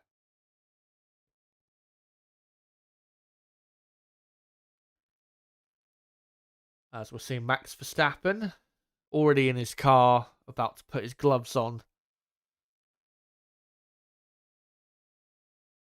As qualifying underway in less than a minute now. We're about 50 seconds away. As Lando Norris is getting belted into his McLaren.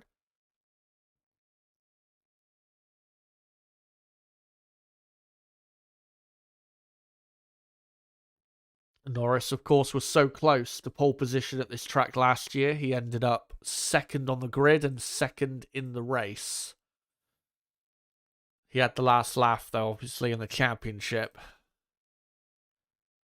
As we've got a queue already up at the end of the pit lane. The 2 Racing Bull cars are the first 2, and then it's the 2 Aston Martins just after them. And then the 2 Haas's, and then a Cadillac of Valtteri Bottas, and then the 2 Williams cars followed by the other Cadillac. And there you go. Qualifying at Suzuka is underway. Let's see who will make it through. Like I said, the two Cadillacs and the two Aston Martins will get eliminated in Q1. But for those final two spots of 17th and 18th, who will fall foul of the cut-off zone. I do like, by the way, this Racing Bull livery. They've added some red to the livery. It does look nice. As Liam Lawson's having a decent weekend. Lawson having a good season. He had a great weekend in Shanghai. Finished 7th in the sprint.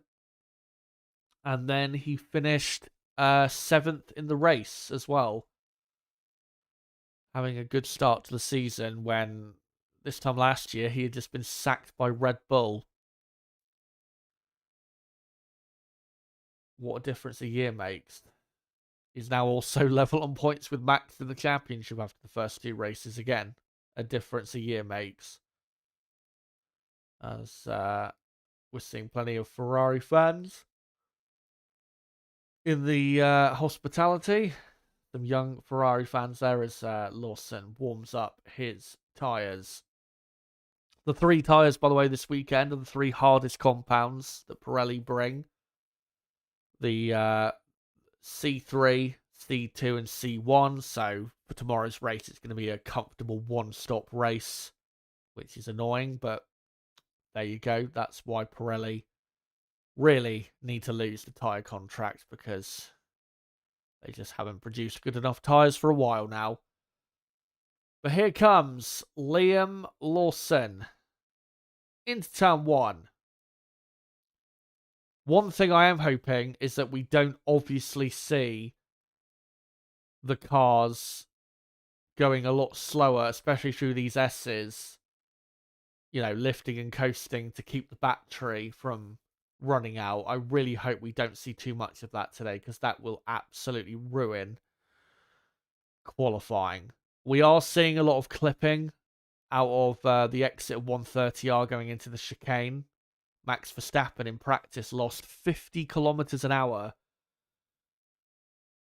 compared to his entry to 130R. Of course, through 130R, you do lose speed, a bit of speed, you know, because obviously you're turning, even though you're going flat out, but still an absolute joke. As Lawson having a bit of a wiggle through the entry of the spoon curve. Pole position today should be a low 129. To get into Q2, you're going to want to do probably a 1 minute 30. Anything from a 130.9 or better. So let's see what this lap time is from Lawson. We haven't got a timer on it, unfortunately, but Lawson does come to the line and completes the first lap time of the session, and then Arvid Lindblad crosses the line behind him, but I don't know if Lindblad's gone quicker or what. Then for some reason they're not showing any of the timing screens, so I don't know if they're down or not, or they're just, you know, not showing them for whatever reason.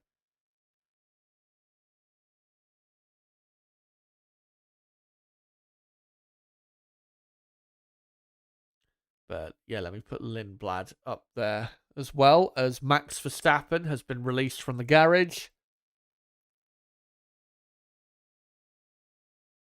So there you go. We've now got the order up. So Esteban Ocon is now quickest on a 131.4, which is a good first run, considering obviously he will get quicker as this session goes on. Alex Albon is up to 3rd.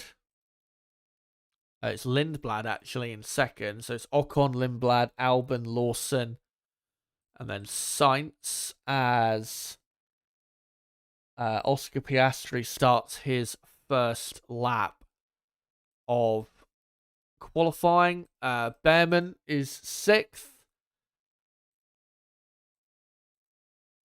As Sergio Perez is up to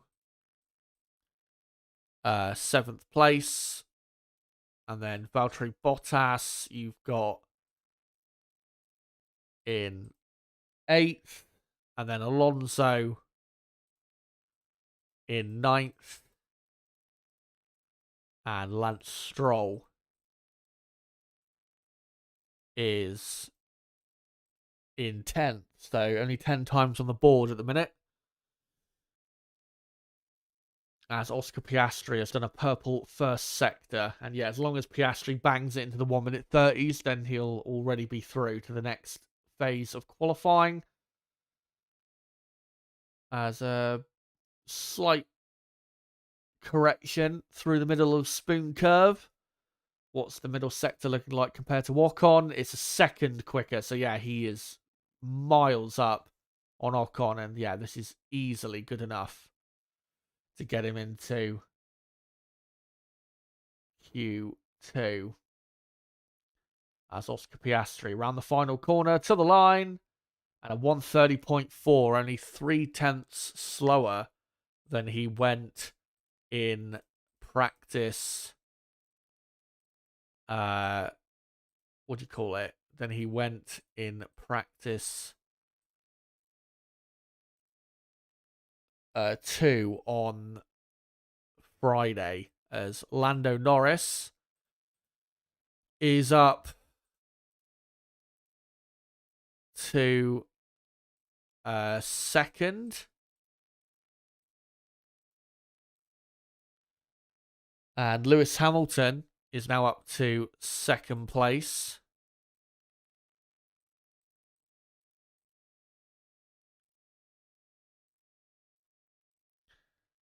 Charles Leclerc now goes quickest by 3.5 tenths of a second to a 130.0. So good lap time there for Leclerc to start off with. Again, comfortably good enough times to get them through. So Leclerc, Piastri, Hamilton, Norris, Max Verstappen is in 5th. Well, not anymore, because you now got Isaac Hadjar in 4th place, going quicker than Verstappen. I've got to say, Hadjar so far this season has been very much a lot more competitive with Max than I expected. As yeah, he's up in 4th place. Norris in 5th, and then Verstappen. Bortoletto is up to 7th place. And then you got Pierre Gasly in P8. Nico Hulkenberg is in P9. And then Colapinto in 10th as Kimi Antonelli comes to the line and only just goes quicker than Leclerc by 0.5 tenth of a second. So Mercedes not showing their hand as of yet, and obviously they don't need to. But Antonelli quickest. As George Russell, where does he go? He only goes 5th, 0.6 slower than his teammate. So not a great start there for Russell, but yeah, this is only Q1, so it doesn't really matter. So Russell in 5th. So your top 10 is Antonelli, Leclerc, Piastri, Hamilton, Russell, Hadjar, Norris, Verstappen, Bortoletto, Gasly. And then it's Hulkenberg, Lindblad, Lawson, Ocon, Behrman, and then Colapinto is in 16th. And then in the drop zone, 2 Williamses of Albon and Sainz as Lando Norris goes up to 4th place. And Carlos Sainz improves, but only goes 17th. Hulkenberg, purple final sector, goes up to 5th. In the drop zone, the 2 Williamses as Albon goes back ahead of Sainz. So it's Albon, Sainz, and then Perez in 19th.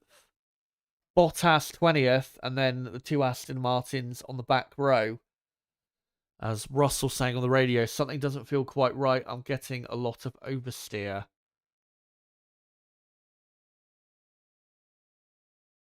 As Russell saying, it feels aerodynamical, which I'm not sure if that's a word. As Lance Stroll goes up to 20th.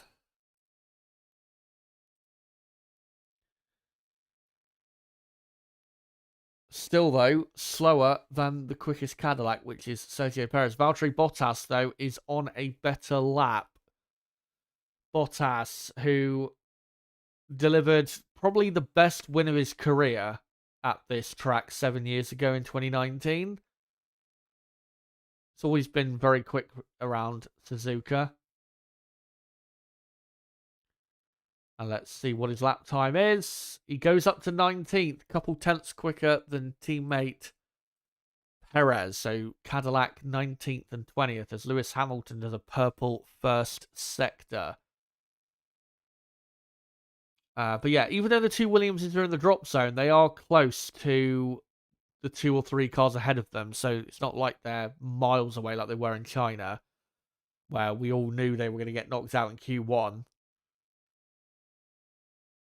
As Leclerc now does a purple first sector as Hamilton a bit further around the lap. Hamilton, new helmet, a white helmet this weekend, as he's 3 tenths off Hamilton compared to Antonelli after the first 2 sectors. So this will probably put him up to P5. As Leclerc is on a very good lap, couple tenths up on Antonelli. So this will put him into the 129 if he keeps this up. Lewis Hamilton, great final sector, goes 3rd. As we've got 5.5 minutes to go in Q1. And yeah, Leclerc does a 129.9. So first driver into the 129s. Remember though, Mercedes in practice 3 did a 129.3. So Mercedes are still holding back quite a lot on what their true performance is. But with 5 minutes to go, I would say everyone from Lawson in 13th and above is safe. So from Ocon in 14th down, those are the drivers we're looking at as to who could get eliminated. So the drivers currently making it through to Q2, but not quite safe, are Ocon, Behrman, and Colapinto. And then in the drop zone, Albon, Sainz, Bottas, Perez, Stroll, and Alonso. Alonso currently 22nd and last. By the way, congratulations to Fernando Alonso, who has had, obviously he didn't have the kid, but the birth of a child. And good to see that he's now a father. So congratulations to Fernando.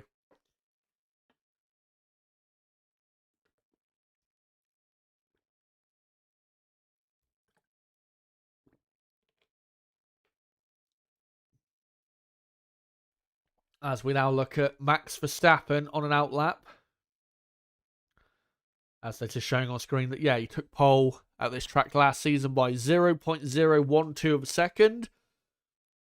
And that pole position last year was the fastest pole position ever at Suzuka. In terms of, I think, the average speed that he had for the entire lap. There's quite a few cars coming out of the pit lane, but thankfully they are going to slow down and get out of the way for Max Verstappen. Currently 9th.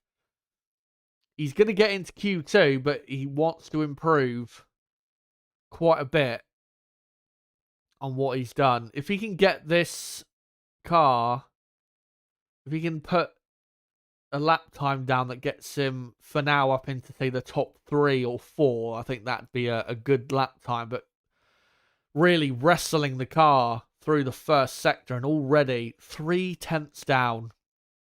Again, showing the weakness of this Red Bull. Now to the hairpin. No problems through there.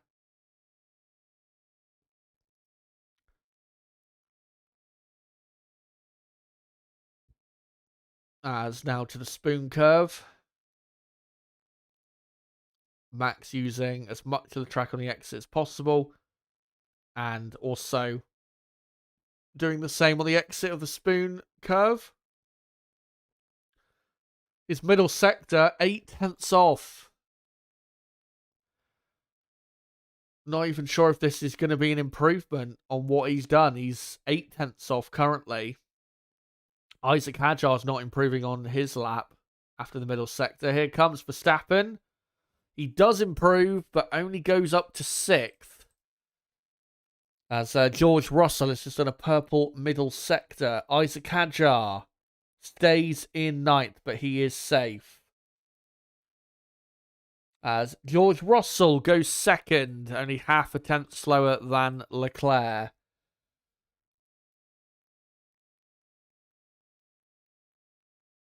But what we're looking at is the battle to get into Q2.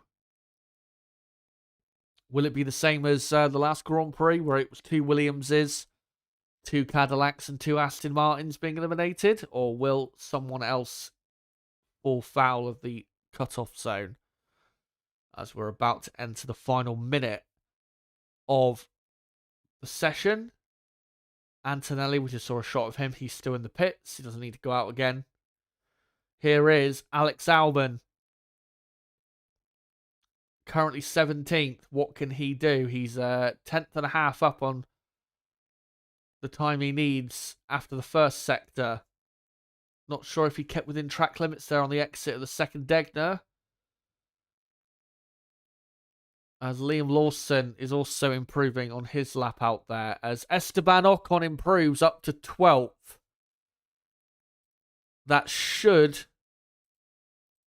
be good enough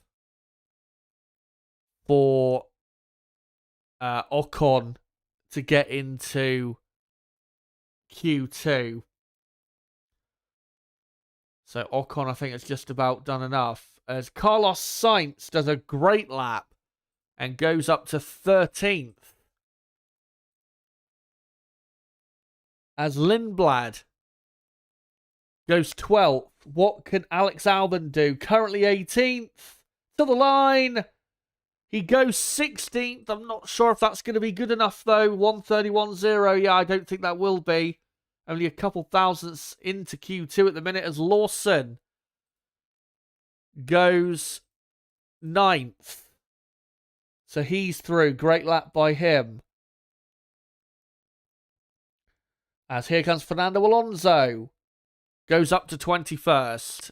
21st and 22nd for Aston Martin. Hulkenberg goes 6th. On a 1:30.3. Great lap time. And Bortoleto goes 7th. Audi looking absolutely brilliant. As we're looking here at Valtteri Bottas. He's dropped behind his teammate, Sergio Perez. Can he get back ahead of him as Piastri's on a purple middle sector as Colapinto gets ahead of Albon, so Albon is out in Q1. Bottas ends up behind his teammate. So Perez out qualifying Bottas. Piastri up to 4th. Where is Oliver Behrman? Don't tell me he's been knocked out in Q1. That would be incredibly disappointing. And he has. He's entered the pit lane. What a disaster there. Oliver Behrman only 18th. Surely he's made a mistake or something. Because he should not be that low down. But that is a disaster for the young Brit. Out-qualified by teammate Ocon, who has made it through, as a incident noted between Sainz and Hadjar for impeding. And yeah, Behrman a tenth and a half away in the end from being in Q2, but he is out in 18th place. Should make some progress tomorrow, though. Anyway, that's Q1 over and done with. Let's go through the drivers that are on their way to Q2. Charles Leclerc, George Russell, Kimi Antonelli, Oscar Piastri, Lewis Hamilton, Nico Hulkenberg, Gabriel Bortoletto, Lando Norris, Max Verstappen, Liam Lawson, Isaac Hadjar, Pierre Gasly, Arvid Lindblad, Esteban Ocon, Carlos Sainz, and Franco Colapinto. And knocked out in Q1, Alex Albon, Oliver Behrman, Sergio Perez, Valtteri Bottas, Fernando Alonso, and Lance Stroll.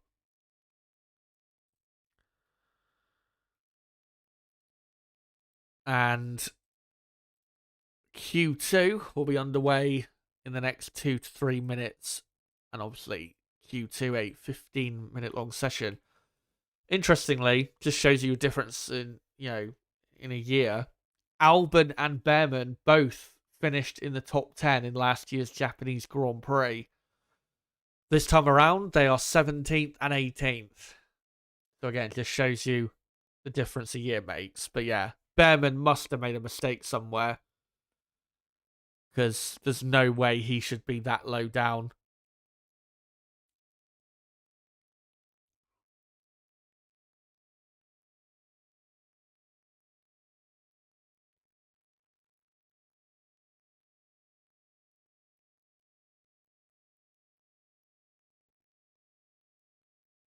As Sarah Garces and Cadillac will improve too, I think. If he was talking about Aston Martin being behind the new team. Yeah, Cadillac will improve.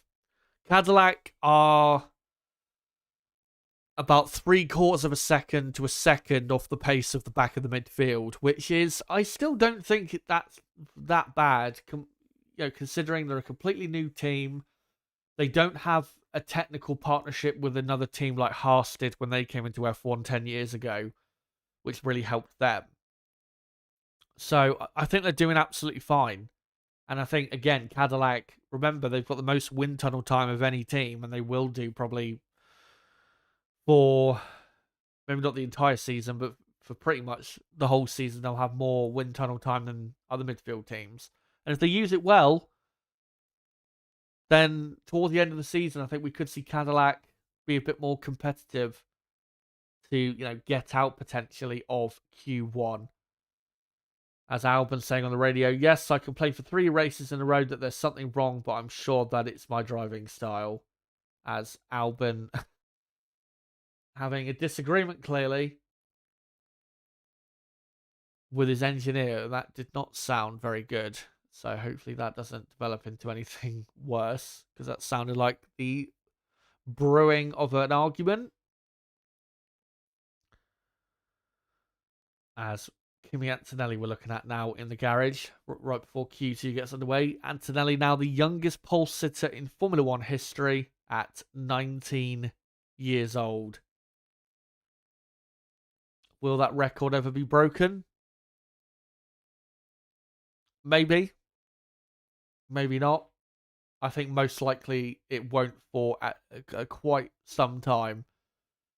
Unless we get another Max Verstappen level talent at, someone who gets into F1 at a very, very young age, who immediately gets a chance in a front running car.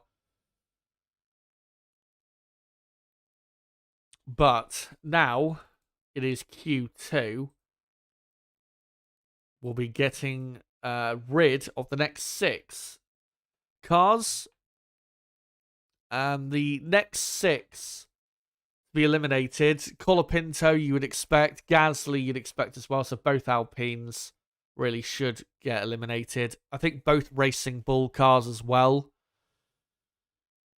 I think really to get into the top 10, it is between the 2 Red Bulls, the 2 Audis, and then probably Ocon, Gasly, Or Sainz obviously got in there as well. I think Sainz will get eliminated. Again, I don't think Williams are quick enough to get into the top 10. So, yeah. Sainz, both Alpines and both Racing Bull cars should be eliminated in this second part of qualifying. As Q2 has begun, I'll sync up the timer in 40 seconds from now at the 14-minute mark, as we're seeing both Ferrari cars come out onto the circuit. Hamilton followed by Leclerc. Leclerc doing the best lap time of that session that we've just had, Q1, but Mercedes were clearly holding back. Will Mercedes show a lot more of their hand in Q2, or will they wait till Q3 like they did in China? We will see.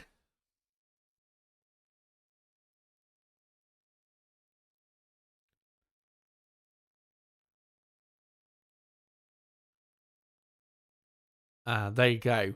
So 14 minutes remain in Q2. As we're looking at Lewis Hamilton on his outlap.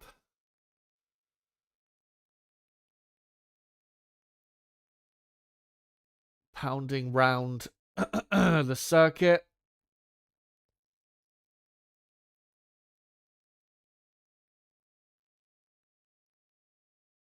And, well, the question for Ferrari is, can they outdo McLaren? They did in Q1, but when it really matters in Q3, can they?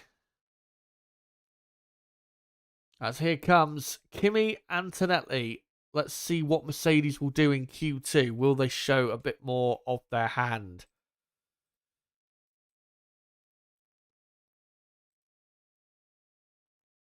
As Antonelli comes into the S's.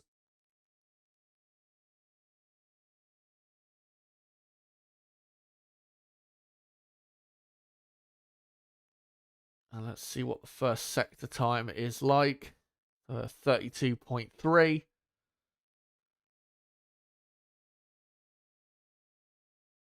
And Russell, 10th of a second slower than Antonelli.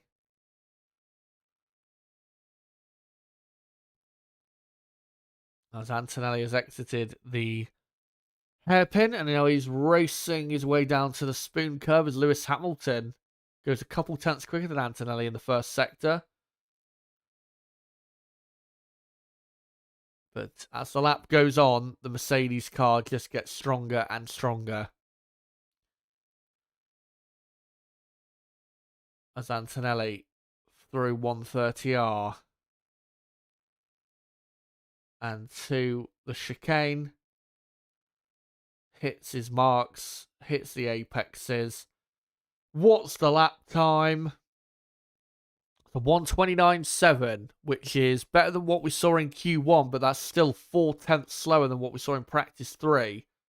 Russell, 3.5 tenths off. Only second. Does feel like Russell is on the back foot compared to Antonelli. As Lewis Hamilton loses quite a bit of time in the rest of the lap and goes third, right behind Russell. Here comes Leclerc, who goes second, only about 100th of a second slower than Antonelli. Max Verstappen goes fifth, half a second off the pace. Here's his teammate, Isaac Hadjar. Bit of a bumpy ride through the second part of the chicane. Hadjar goes ahead of Verstappen by a couple hundredths of a second. As Russell's saying, I'm still struggling with the rear end. So clearly not happy with the balance of that car. We're now looking at Arvid Lindblad. To get into Q3, you're going to need to do probably, say, anything from a 130.5 or better, as Lindblad does a 130.6. That's a good first lap in Q2. So yeah, anything 130.5 or better, and as Hulkenberg does a 130.4, that's a great lap. Only just behind the two Red Bulls.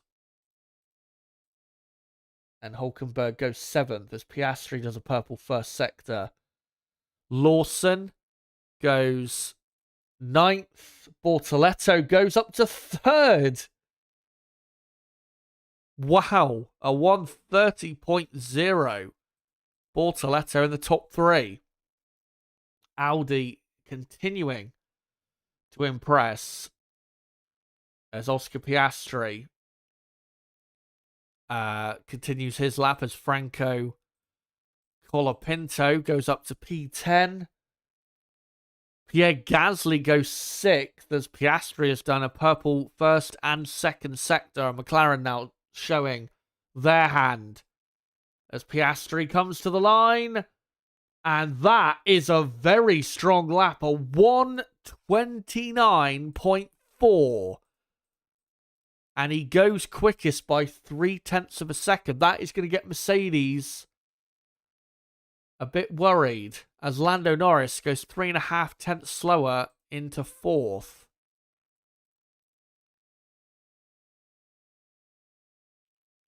As we've got Ocon in 12th, Lindblad 13th, and then Colapinto, Lawson, and Sainz.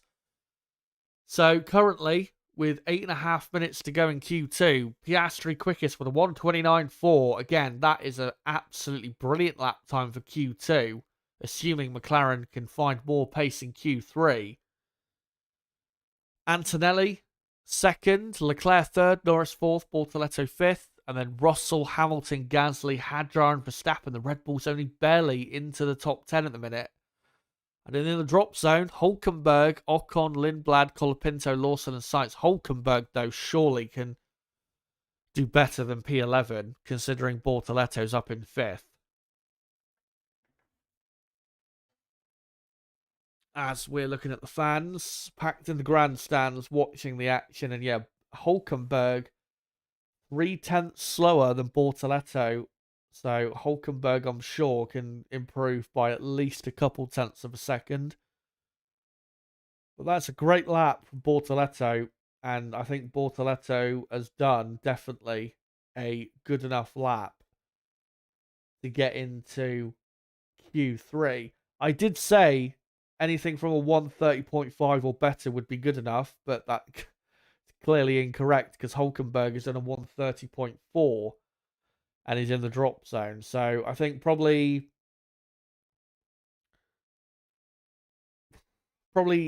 say anything from a 130.2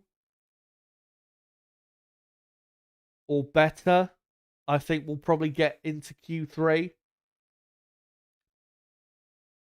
And at the minute, you've got the two Red Bulls have done a 130.3. So they need to improve by probably a couple tenths to get themselves through. Gasly in 8th, I think, has just about probably done enough to get himself into the top 10. And if he has, congrats to Gasly. That's a great job. Continuing on the great form that he's shown this season.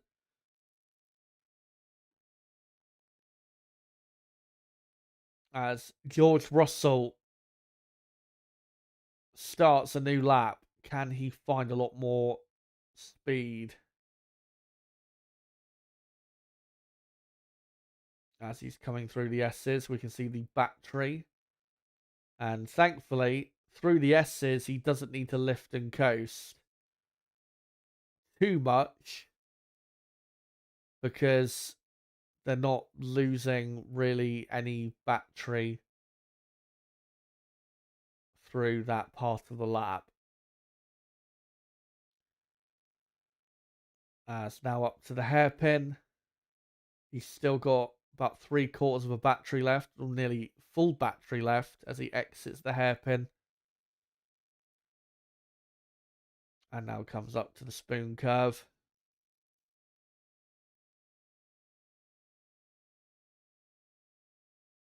And you definitely can see the rear end of that Mercedes, of that particular Mercedes of Russell definitely not handling well, because through the spoon curve, rear end looking like it was wanting to go round a couple times, and Russell having to catch it. And that is a corner that will show rear instability, and it did then. So Russell has not quite got the setup that he needs, and because of that, he goes second. He does go quicker than his teammate, but only by a few thousandths of a second. But Antonelli obviously did his lap a few minutes ago, so I'm sure he could go a bit quicker than that time of Russell. But given the struggles Russell's having, McLaren could get on the front row here. I still think Mercedes are too strong for to be stopped for getting pole position. But with Russell struggling compared to Antonelli, yeah, McLaren, they could get on the front row. As Charles Leclerc does an incredible first sector. 3.5 tenths quicker than Piastri in just the first sector. So Ferrari are on for a special lap, as Lewis Hamilton did not improve on his personal best in the first sector. But as the lap goes on, the Ferrari just gets slower because it just doesn't have the straight line speed of their rivals, as Hamilton 3.5 tenths off Piastri after the first two sectors. What's Leclerc doing in the middle sector? He's quarter of a second up on Piastri. He is probably going to go quicker than Piastri, and if he does, could very well put Ferrari in the conversation for pole position, as Hamilton goes 6th. Where does Leclerc go? Quickest with a 1:29.3. And yeah, Ferrari have put themselves in the conversation.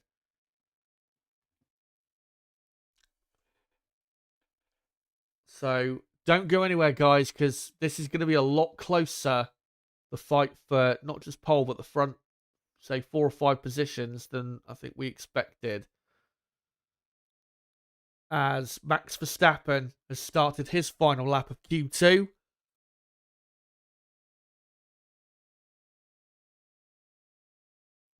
As he's just coming through the end of the S's, now to the first sector point. 6 tenths off Leclerc after the first sector. Look at that. That is just incredible to lose that amount of lap time in just the first sector. But visually, looking at the handling of the with the onboard they just showed, you can see why. He's fighting the car all the way through the S's. It just doesn't have the grip that he needs. As he comes through Spoon, he ran slightly too wide, I think, through the middle of Spoon. This is not a great lap. And Max needs to try and obviously get his way into Q3. He's 9 tenths off Leclerc after the first 2 sectors. This probably will be an improvement, but not much. As he comes out the final chicane to the line. And he goes 9th, but he only improves by about 1/10 of a second. Will that be enough? As Isaac Hadjar goes ahead of Verstappen by 1/10.5. Max is very much in trouble. Lando Norris stays 5th. He's safe. He will be into Q3. As Oscar Piastri, he stays in 2nd. We've got Gasly and Hulkenberg out there. Gasly currently 9th. I think Gasly is safe. As Ocon goes 11th. Yeah, Gasly goes 6th. What a lap. Purple final sector. The gas man is in. Here is Hulkenberg. Stays in 12th. That is a poor lap from Hulkenberg.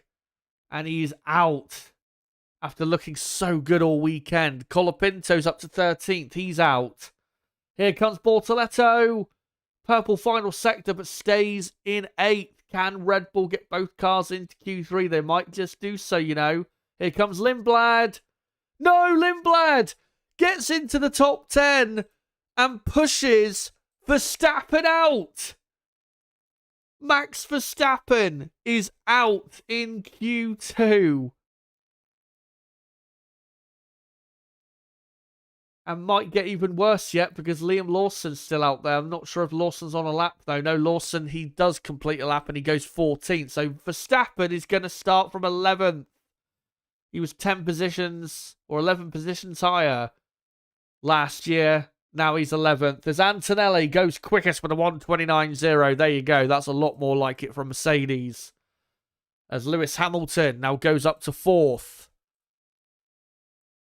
And there you go. But Max Verstappen, the man who's had pole position at this track the last 4 years, is out. As he says on the radio, I think there is something wrong with the car, mate. It's completely undrivable suddenly in this qualifying, jumping on high speed in the rear suddenly. And yeah, it looked pretty hard to drive. And he's been out qualified for the second time in 3 races by Isaac Adjar. Obviously, the first time was not down to him.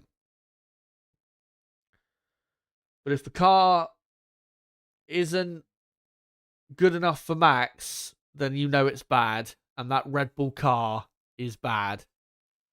But anyway, that's Q2 over and done with. Let's go through the drivers that made it through to the top 10 shootout.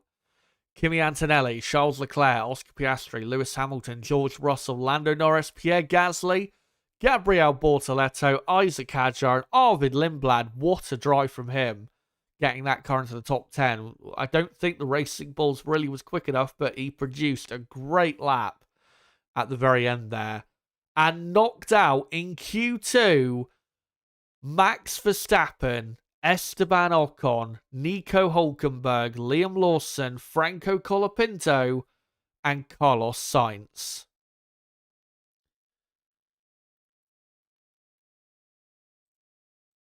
And Q3 will be underway in, 3 or 4 minutes from now. But wow. I wasn't expecting great things today from Red Bull, but I did not expect Max Verstappen to only qualify 11th. And you could see it visually on board. The Red Bull, absolutely awful to drive. But again, big shout out to Arvid Lindblad. What a lap to get himself into the top 10. Also, shout out to Gasly and Bortoleto and to Isaac Hadjar for out-qualifying Max Verstappen.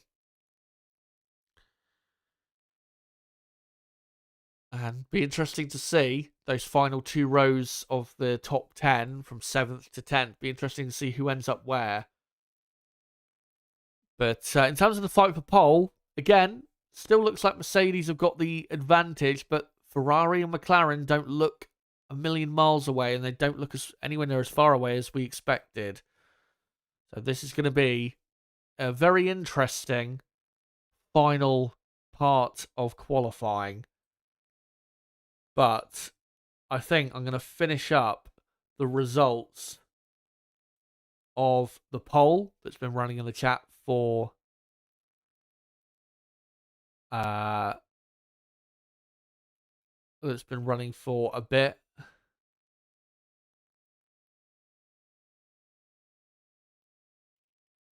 As we're seeing a replay, actually, of Max's on board through the first sector. And yeah, constantly wrestling the car, taking a couple, really through each corner, having to take 2 or 3 bites at getting the car through the corner. If you're having to fight the car through each part of the S's like that, then you're going to struggle. And that's where Red Bull have been really, I would say, at their weakest, is through that first part of the lap. So yeah, 761 votes on the poll asking you guys who will take pole position for the Japanese Grand Prix, and 46% of that vote has gone to George Russell. 37% for Antonelli, 12% for Piastri, and 5% for Lando Norris.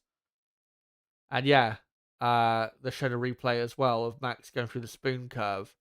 And I thought he went a bit too wide than ideal, and he did, because on the entry, he went to turn in, had to correct the car because the rear end was stepping out, and then he went slightly too wide on the exit of the spoon curve.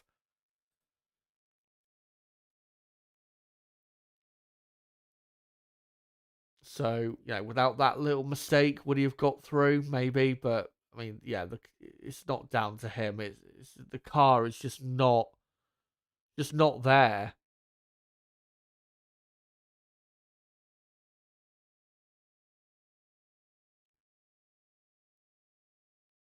And yeah, the handling of that Red Bull is clearly the biggest issue with that car.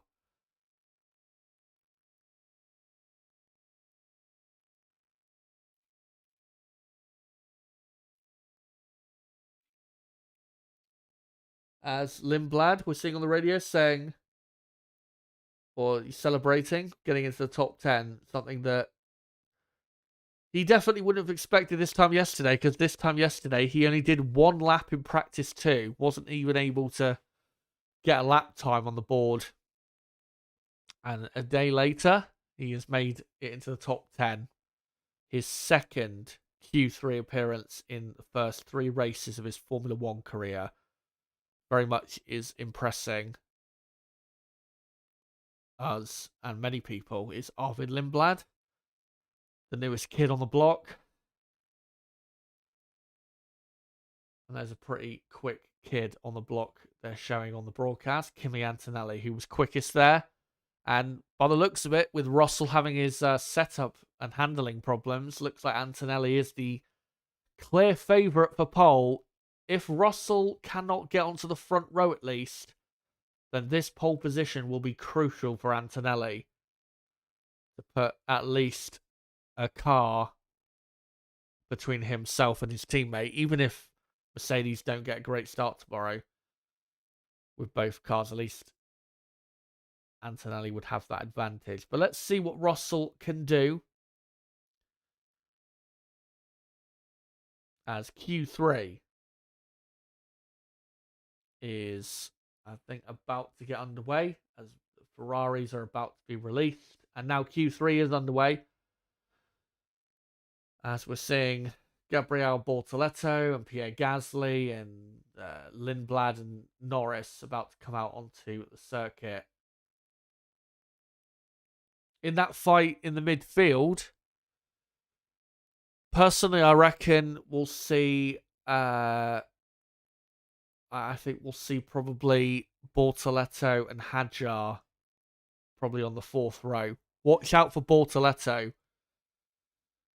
I think there's a pretty decent chance he's going to end up 7th, which would be a great result for him and for Audi.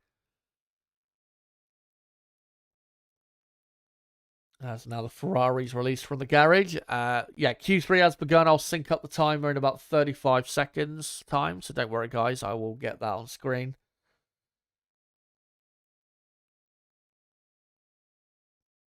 As at least for Red Bull, they've still got a car in action, and that is Isaac Hadjar, who's having a good season so far, considering the pace of the Red Bull.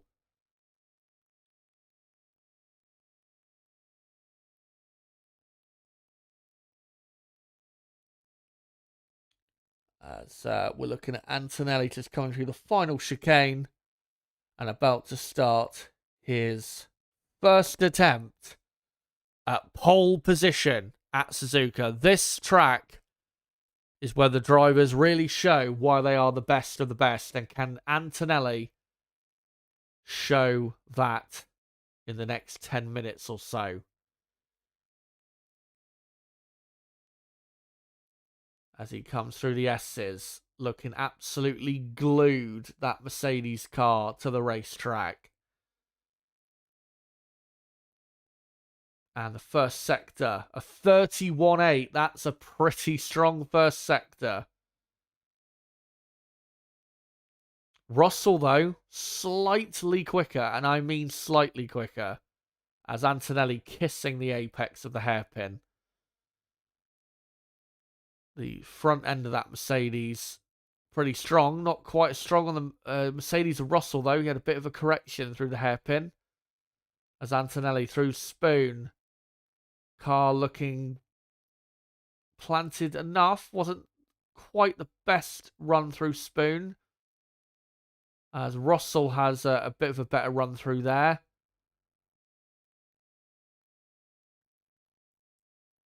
And Russell has lost a couple tenths to Antonelli in the middle sector. As the young Italian exits the final chicane, what's the lap time?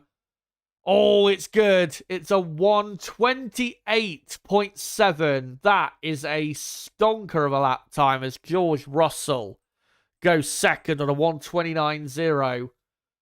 If Ferrari and McLaren get close to that 1:28.7, then yeah, they are doing a great job because that is an incredibly quick lap time. Bortoleto goes third, 2 seconds off the pace. As Pierre Gasly now goes up to P3. As here is Lando Norris. After the first 2 sectors, Norris about half a second off the pace of Antonelli. Piastri, couple tenths off the pace of Antonelli after the first 2 sectors. Lewis Hamilton instead of purple first sector. Here comes Lando Norris. Goes third. Piastri, though, should go quicker than him. As Hamilton 4 tenths off Antonelli after the first 2 sectors. Piastri does go third and is 3.5 tenths off. Only half a tenth away from Russell, so Piastri doing a good lap there. Here is Lewis Hamilton. Only 5th. He'll be disappointed with that. But there's still one final run to go. Here comes Leclerc. He only goes 5th. So 5th and 6th for Ferrari, where we all thought they would be. And 3 tenths away from Piastri in 3rd. And McLaren at the minute proving to have the clear advantage as Isaac Hadjar goes up to 7th.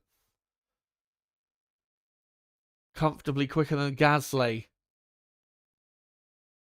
As Arvid Lindblad is out there on a lap. But I don't know what his sector times are or anything. We're not seeing his lap, unfortunately. But at the moment, Kimi Antonelli on pole by 3 tenths of a second.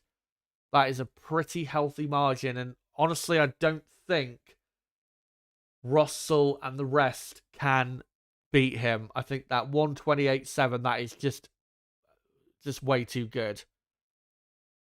A brilliant lap time by Antonelli.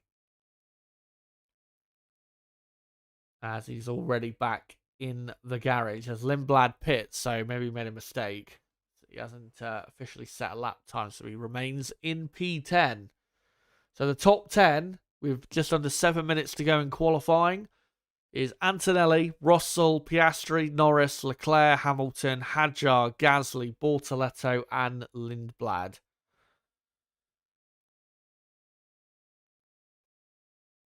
Will it remain that way? We will find out. I think Antonelli will keep pole. Russell, though, has got to make sure he improves his final lap, because if he doesn't, Piastri could snatch second and take that front row grid position, which would hurt George Russell's chances of victory tomorrow.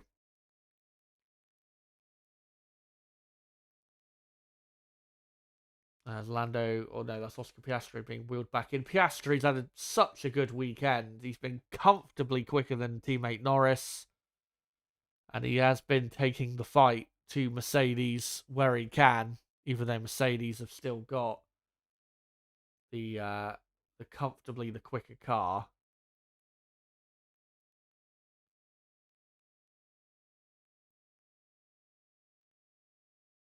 That's Ferrari putting some new tyres on their car. And we'll see when they all come back out again who will end up where. Ferrari, I think, definitely will be hoping they can get at least 4th on the grid. considering Lando Norris is only just ahead of them in lap time. Piastri, though, 3 tenths ahead of them. Can they close that gap in lap time? It's going to be tough.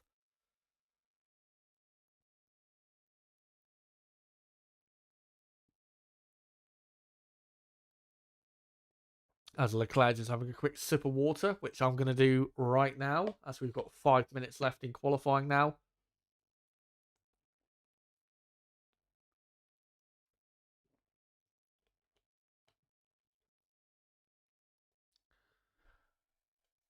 As there is a bit of a wait going on there for McLaren for car number 1, Lando Norris,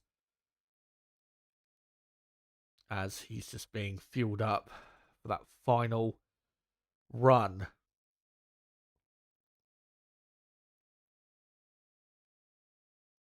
Of course, though, for Russell, if he's having this issue with the rear end, yeah, if it means that he's going to be second and a couple tenths or so away from his teammate, that's probably going to translate in tomorrow, because remember, they can't really, well, they can't do anything major to the setup because they're now in Parc Ferme.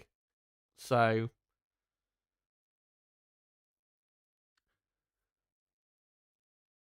Russell is just going to have to make the best of a bad situation.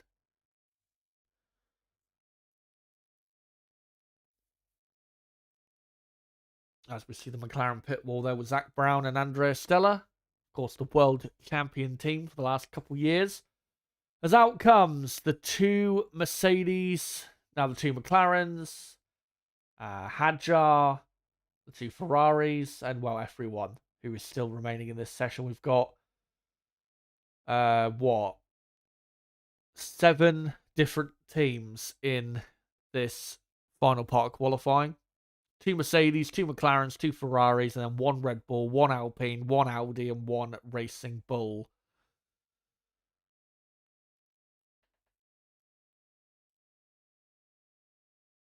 And let's see, with the final run of qualifying, who will end up where?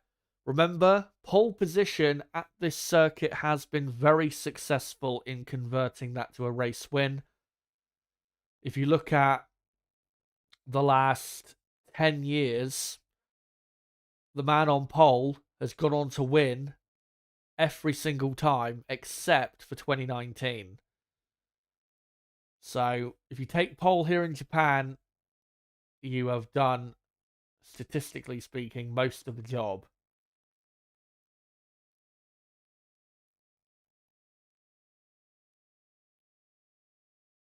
As Oscar Piastri, we look at on board. Can he go one better than third? He was third on the grid last year, obviously was so close last year to pole position. As here comes Kimi Antonelli to start his final qualifying run. All of the all-time greats have shown their greatness around this famous circuit. Senna, Schumacher, Hamilton, Verstappen, Alonso, Vettel, all of them. Will we see the birth of a new great with this final lap? As Antonelli on throwing the car through the S's, the car looking like it was on rails, and he does a slightly better first sector than his personal best. Russell, though, slightly quicker than Antonelli in the first sector by about half a tenth. As all Antonelli locking up in the hairpin didn't affect him too much, would have maybe lost him half a tenth at most. And not the greatest final run so far. But remember, he's still 3 tenths clear of the next car. Can anyone get close to it? I'm not sure they will. As black and white flag for Lewis Hamilton for driving unnecessarily slowly in the pit exit road. Antonelli has not improved his middle sector. What's Russell done for the middle sector? He's a tenth and a half shy. Looks like Antonelli's still untouchable for the moment as he comes to the line. And Kimi Antonelli to the purple final sector, but doesn't go any quicker. Can Russell get pole? No, he cannot. He lost it all in the final sector. And it looks like Kimi Antonelli takes his second pole position of his career, second straight pole. Lando Norris stays in fourth.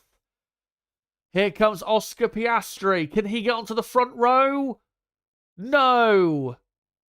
He stays in third. Still a great qualifying effort, though. Lewis Hamilton is not improving his final lap. He's going to stay in sixth. Leclerc, though, has done a purple first sector. Oh, Leclerc's all over the place in the hairpin. Losing the rear end, that would have cost him a couple tenths or so. And that's going to probably blow Leclerc's lap. As he comes through Spoon.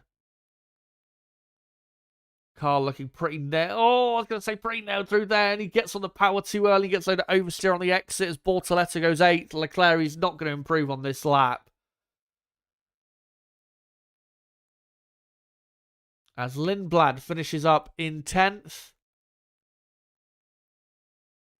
Here comes Charles Leclerc. Pierre Gasly goes 7th. What a lap, and only a 10th slower than Lewis Hamilton. Leclerc does go up to 4th by 4 thousandths of a second. At least Ferrari get on the second row. But once again, in 2026, Mercedes are just too good. And Kimi Antonelli takes pole with a 1:28.7. That lap, we knew it at the time. It was just going to be too good for anyone to get close to, and it was.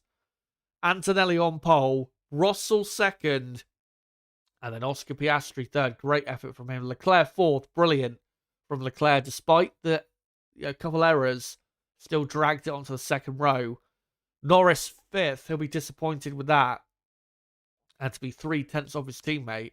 Hamilton sixth, Pierre Gasly seventh, and like I said, just over a tenth slower than Hamilton. What a drive from Gasly. Hadjar 8th, Bortoleto 9th, Lindblad 10th, and then the rest of your field, Max Verstappen 11th, Ocon 12th, Hulkenberg 13th, Lawson 14th, Colapinto 15th, Sainz 16th, Albon 17th, Behrman 18th, Perez 19th, Bottas 20th, 21st Alonso, and Lance Stroll will line up at the very back of the grid for tomorrow's Japanese Grand Prix. And remember, I will be live tomorrow for the Grand Prix. I'll be going live 2 hours before the race starts at 4 a.m. UK time. Again, remember, here in the UK and Europe, I believe, our clocks go forward an hour, a few hours before the race, so please do account for that. But there you go. There is qualifying, and it ended up for the top 6, mostly how we expected. Nib saying F1.5 pole by 3 tenths. Yeah, super effort from I don't think he's referencing Pierre Gasly there. He's referencing Oscar Piastri. Let me just ask you guys quickly before we go, who do you think is driver of the day for qualifying in Japan? And the options for driver of the day will be Kimi Antonelli, Oscar Piastri, Pierre Gasly. Gasly, absolutely brilliant session from him. And Arvid Lindblad definitely deserves a shout out. So there you go. Let me know who you think the driver of the day is. I'd probably go with Antonelli for driver of the day, because that lap that he did at the start of Q3 was extra special. Oscar Piastri, top job by him to be third and be close to Russell, but yeah, Antonelli was just on another level in Q3 there. So yeah, let me know, who do you think is driver of the day out of those 4 options? Antonelli, Piastri, Gasly, and Lindblad. Again, massive shout out to Gasly. and Lindblad as well, getting into the session, or into the top 10.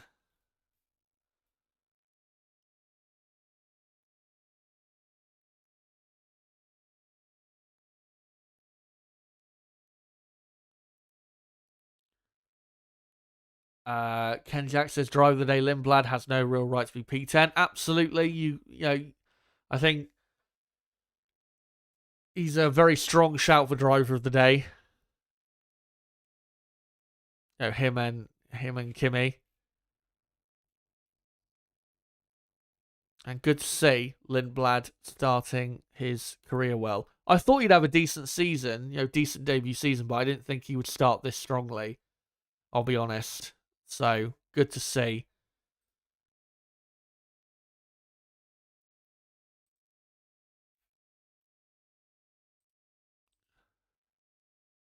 As I'll just wait for more votes to be cast in the poll. Looney Classics saying, imagine if Kimi actually beats Russell to the title. It very well could happen. If Antonelli performs to his best level, there's no reason why he can't. Antonelli is a special talent. There's a reason why he's driving for Mercedes-Benz at 19 years old. So, there's no reason why he can't win the championship and become the first Italian Formula One world champion since the 1950s? Was it Ascari who was the last Italian Formula One world champion back in what would it have been, 1953, when Ascari was obviously racing for Ferrari. So it's it's. I think it wouldn't be a surprise Antonelli winning a world championship in Formula One. We all knew that he had the talent, but for it to happen this soon might be quite a surprise. But if Antonelli wins the race tomorrow, he absolutely. I mean, even after the last race, you could see definitely, or say he's definitely a title contender. But if he wins tomorrow, which looks like he very likely will, unless something seriously goes wrong, then you have to say at that point that yes, he is a championship contender, a proper, strong championship contender. But in terms of who wins the championship, still a long way to go. Long, long way to go before we find out who is, looking like they could contend and who's looking like they could really be, say, the favourite for the championship. I still think it's too early to say at the minute who, who who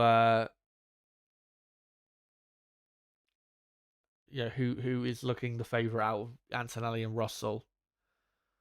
I think by the time we get to, say, a couple months from now, another couple races down the road after this one, Miami and Montreal, after those couple races, I think we could probably start to see the title picture developing in terms of who the favourite is. But at the minute, it's just the early knockings.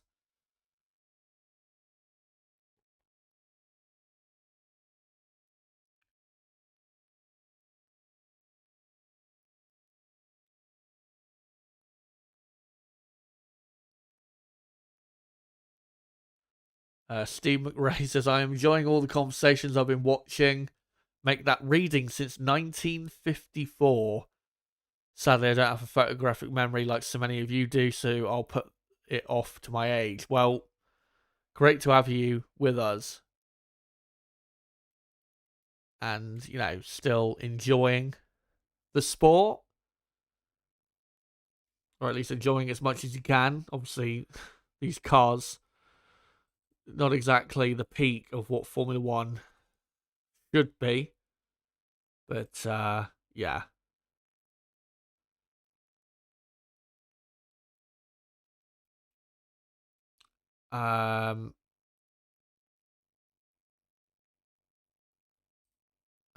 Regar earlier saying Leclerc is pretty much third, given Oscar won't start.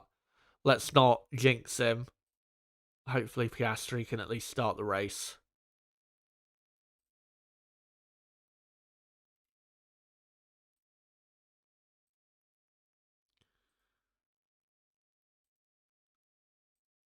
Let me see if I can find a couple more comments before we head off.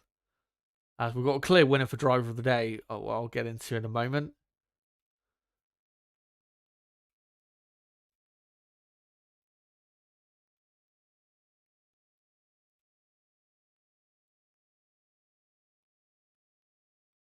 EOS says, I can die happy if Antonelli wins more races than Russell this year.